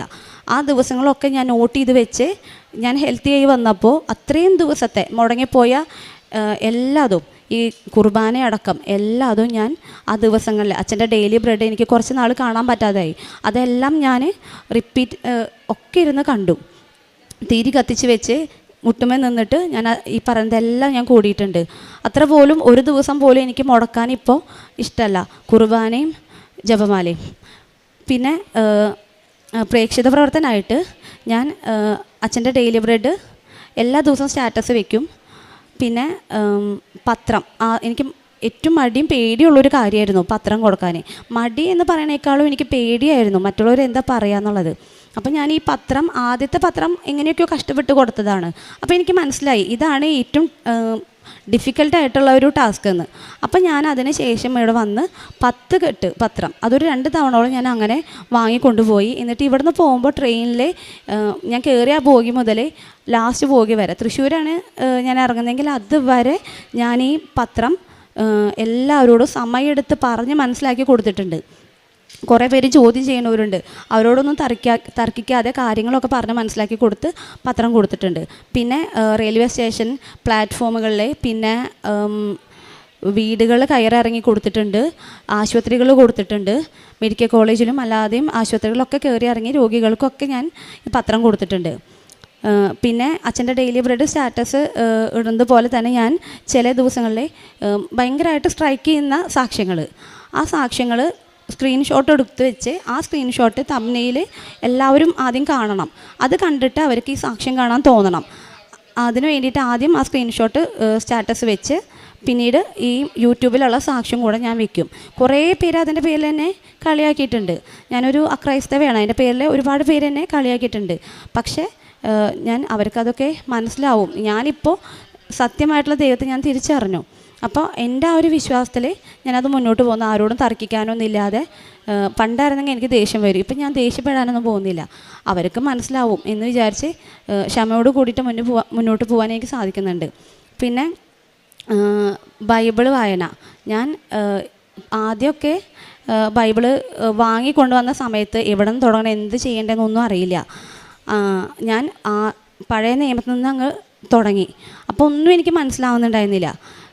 ഇപ്പം ഏകദേശം ഒരു 3 തവണ ഞാൻ ബൈബിൾ വായിച്ചു. ഓരോ തവണയും വായിക്കുന്തോറും നമ്മൾ കൂടുതൽ അച്ഛൻ്റെ ക്ലാസ് കൂടെ കേൾക്കുമ്പോൾ നമുക്ക് മനസ്സിലാവുന്നുണ്ട് കുറേ കാര്യങ്ങൾ.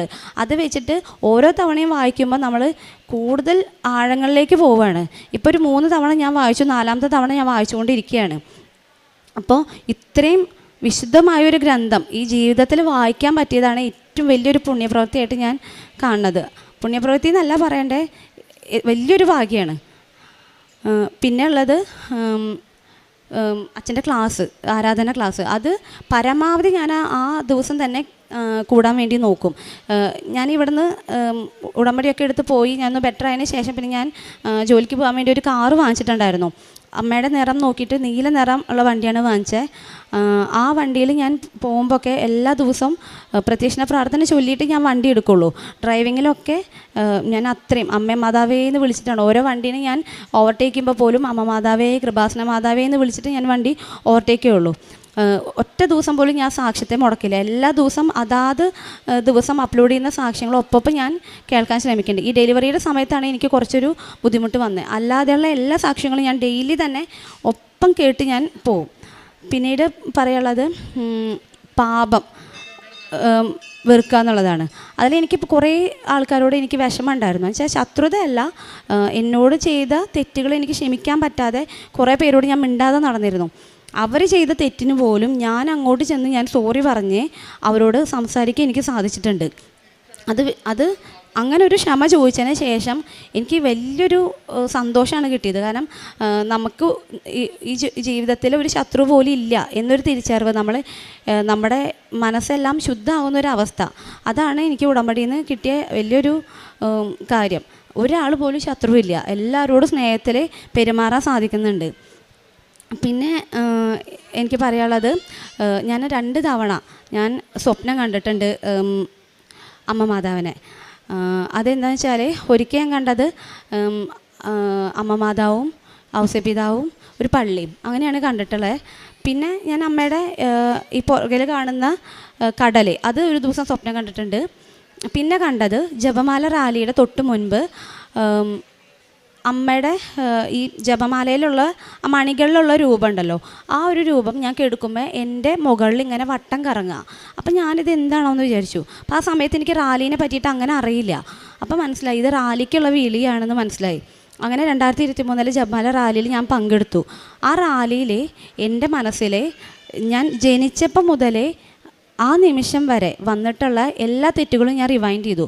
എന്നിട്ട് ഇവിടെ നിന്ന് തുടങ്ങി അർത്തുങ്കൽ പള്ളി എത്തുന്ന അതുവരെ എൻ്റെ എല്ലാ തെറ്റുകളും റിപ്പീറ്റ് ചെയ്ത് ഞാൻ ഏറ്റുപറഞ്ഞ് എൻ്റെ എല്ലാ പാപങ്ങളും ഞാൻ ഈശോൻ്റെ അടുത്ത് ഞാൻ സമർപ്പിക്കുന്നു, എന്നെ വിമുക്തയാക്കണേന്ന് പറഞ്ഞ് അവിടെ എത്തുന്നവരെ ഞാൻ അങ്ങനെ പ്രാർത്ഥിച്ചിട്ട് ചെന്നത്. അത് കഴിഞ്ഞോട് കൂടിയിട്ട് എനിക്ക് വല്ലാത്തൊരു ആശ്വാസമായിരുന്നു. കാരണം എൻ്റെ എല്ലാ തെറ്റുകളും അറിഞ്ഞോ അറിയാതെയും ചെയ്ത എല്ലാ പാപങ്ങളും ഞാൻ ഈശോനോട് ഏറ്റുപറഞ്ഞു. ഇവിടുന്ന് അങ്ങോട്ട് നടക്കുമ്പോൾ ഞാൻ ഡെലിവറി കഴിഞ്ഞ് അധികം ആയിട്ടില്ല. അപ്പോൾ എനിക്ക് ഇത്രയും കിലോമീറ്ററൊക്കെ നടക്കുമ്പോൾ ഭയങ്കര പ്രയാസമായിരുന്നു. അപ്പോൾ ആ സമയത്തൊക്കെ എനിക്ക് നടക്കാനൊരു പ്രേരണ ഉണ്ടായിരുന്നത് ഈശോ എത്ര അടി കൊണ്ടിട്ടാണ് ഒരു കുരിശും ചുമന്ന് വലിയൊരു മലയ്ക്ക് കയറിപ്പോയത്. അത്രയും വേദന ഒന്നും ഞാൻ സഹിക്കണില്ലല്ലോ, ഇത് നിരപ്പായ റോഡല്ലേ, ഇവിടെ നടക്കാൻ എന്താ പ്രയാസം. അങ്ങനെ ഈശോൻ്റെ ഓരോ വേദനയും ഞാൻ മനസ്സിൽ കണക്കാക്കിയിട്ടാണ് ആ റാലിക്ക് മുഴുവൻ ഞാൻ നടന്നത്. പിന്നെ എനിക്ക് പറയാനുള്ളത്, ഞാൻ എൻ്റെ മകളെ ഈ നടയിൽ വന്ന് കിടത്താമെന്ന് ഞാൻ പറഞ്ഞിരുന്നു. ഇന്നലെ എനിക്ക് വലിയൊരു ഭാഗ്യം കിട്ടി. ആർക്കും കിട്ടാത്തൊരു ഭാഗ്യം എൻ്റെ കുഞ്ഞിന് കിട്ടി. കാരണം എൻ്റെ മകളെ ഇന്നിപ്പം ഞാനിവിടെ സാക്ഷ്യം പറയാൻ ഇന്ന കയറണുള്ളെങ്കിൽ എൻ്റെ കുഞ്ഞിനെ എനിക്ക് ഇവിടെ കിടത്താൻ പറ്റുള്ളൂ, ഈ താഴെ കിടത്താൻ പറ്റുള്ളൂ. പക്ഷേ ഇന്നലെ ഇവിടെ നട തുറന്നെന്ന കാരണം ഈശോനെ തൊട്ട് അമ്മയും തൊട്ട് ഈ നടക്കെ അമ്മയുടെ തൊട്ട് മുന്നിൽ എൻ്റെ കുഞ്ഞിനെ കിടത്താനുള്ള ഭാഗ്യം എനിക്ക് കിട്ടി. ആർക്കും കിട്ടാത്തൊരു ഭാഗ്യമാണ് എൻ്റെ കുഞ്ഞിനെ കിട്ടിയത്. ആ ഒരു ഭാഗ്യം തന്നെ ഞാൻ അമ്മയോട് അത്രയും ഞാൻ നന്ദി പറയുന്നു. ആത്മീയമായി ഒരുപാട് മാറ്റം എനിക്കുണ്ട്. ഇനിയും എൻ്റെ ജീവിതകാലം എത്രയുണ്ടോ അത്രയും എനിക്ക് ഉടമ്പടിയിൽ തന്നെ ജീവിക്കണം. ഒരുപാട് പേർക്ക് ഞാൻ അമ്മയെ പറ്റിയിട്ട് പറഞ്ഞ് മനസ്സിലാക്കിയിട്ടുണ്ട്, പ്രത്യേകിച്ച് കുറേ കുട്ടികൾക്ക്. എൻ്റെ ഒരു 30 വയസ്സ് കഴിഞ്ഞതിന് ശേഷമാണ് ഞാൻ അമ്മയെ പറ്റി അറിയുന്നത്. എനിക്ക് അതുകൊണ്ട് ഒരുപാട് സങ്കടമുണ്ട്, ഞാനിത് മുന്നേ അറിഞ്ഞില്ലല്ലോ എന്നുള്ളത്. പക്ഷേ എൻ്റെ മകളടക്കം ഒരുപാട് മക്കൾക്ക് ഈശോനെയും അമ്മയും പറഞ്ഞു കൊടുക്കാൻ എനിക്ക് പറ്റി. ആ ഒരു സന്തോഷം എനിക്ക് നന്നായിട്ടുണ്ട്. അവർക്ക് ജീവിതത്തിൽ അമ്മ എന്നും ഉപകാരമായിരിക്കും. ഉപകാരം എന്നല്ല പറയേണ്ടത്, അവർക്ക് രക്ഷ കൈ വന്നു. എനിക്ക് ഇത്രയും വലിയ അനുഗ്രഹങ്ങൾ തന്ന അമ്മ മാതാവിന് ഞാൻ നന്ദി പറയുന്നു. എൻ്റെ ചേച്ചിക്ക് മൈക്ക് കൊടുക്കുന്നുണ്ട്. ഈശോയ്ക്ക് നന്ദി. ഞാൻ ഉടമ്പടി എടുത്തതാണ്. എൻ്റെ നിയോഗത്തിൽ എൻ്റെ കാര്യങ്ങൾ വെക്കുന്നതിലും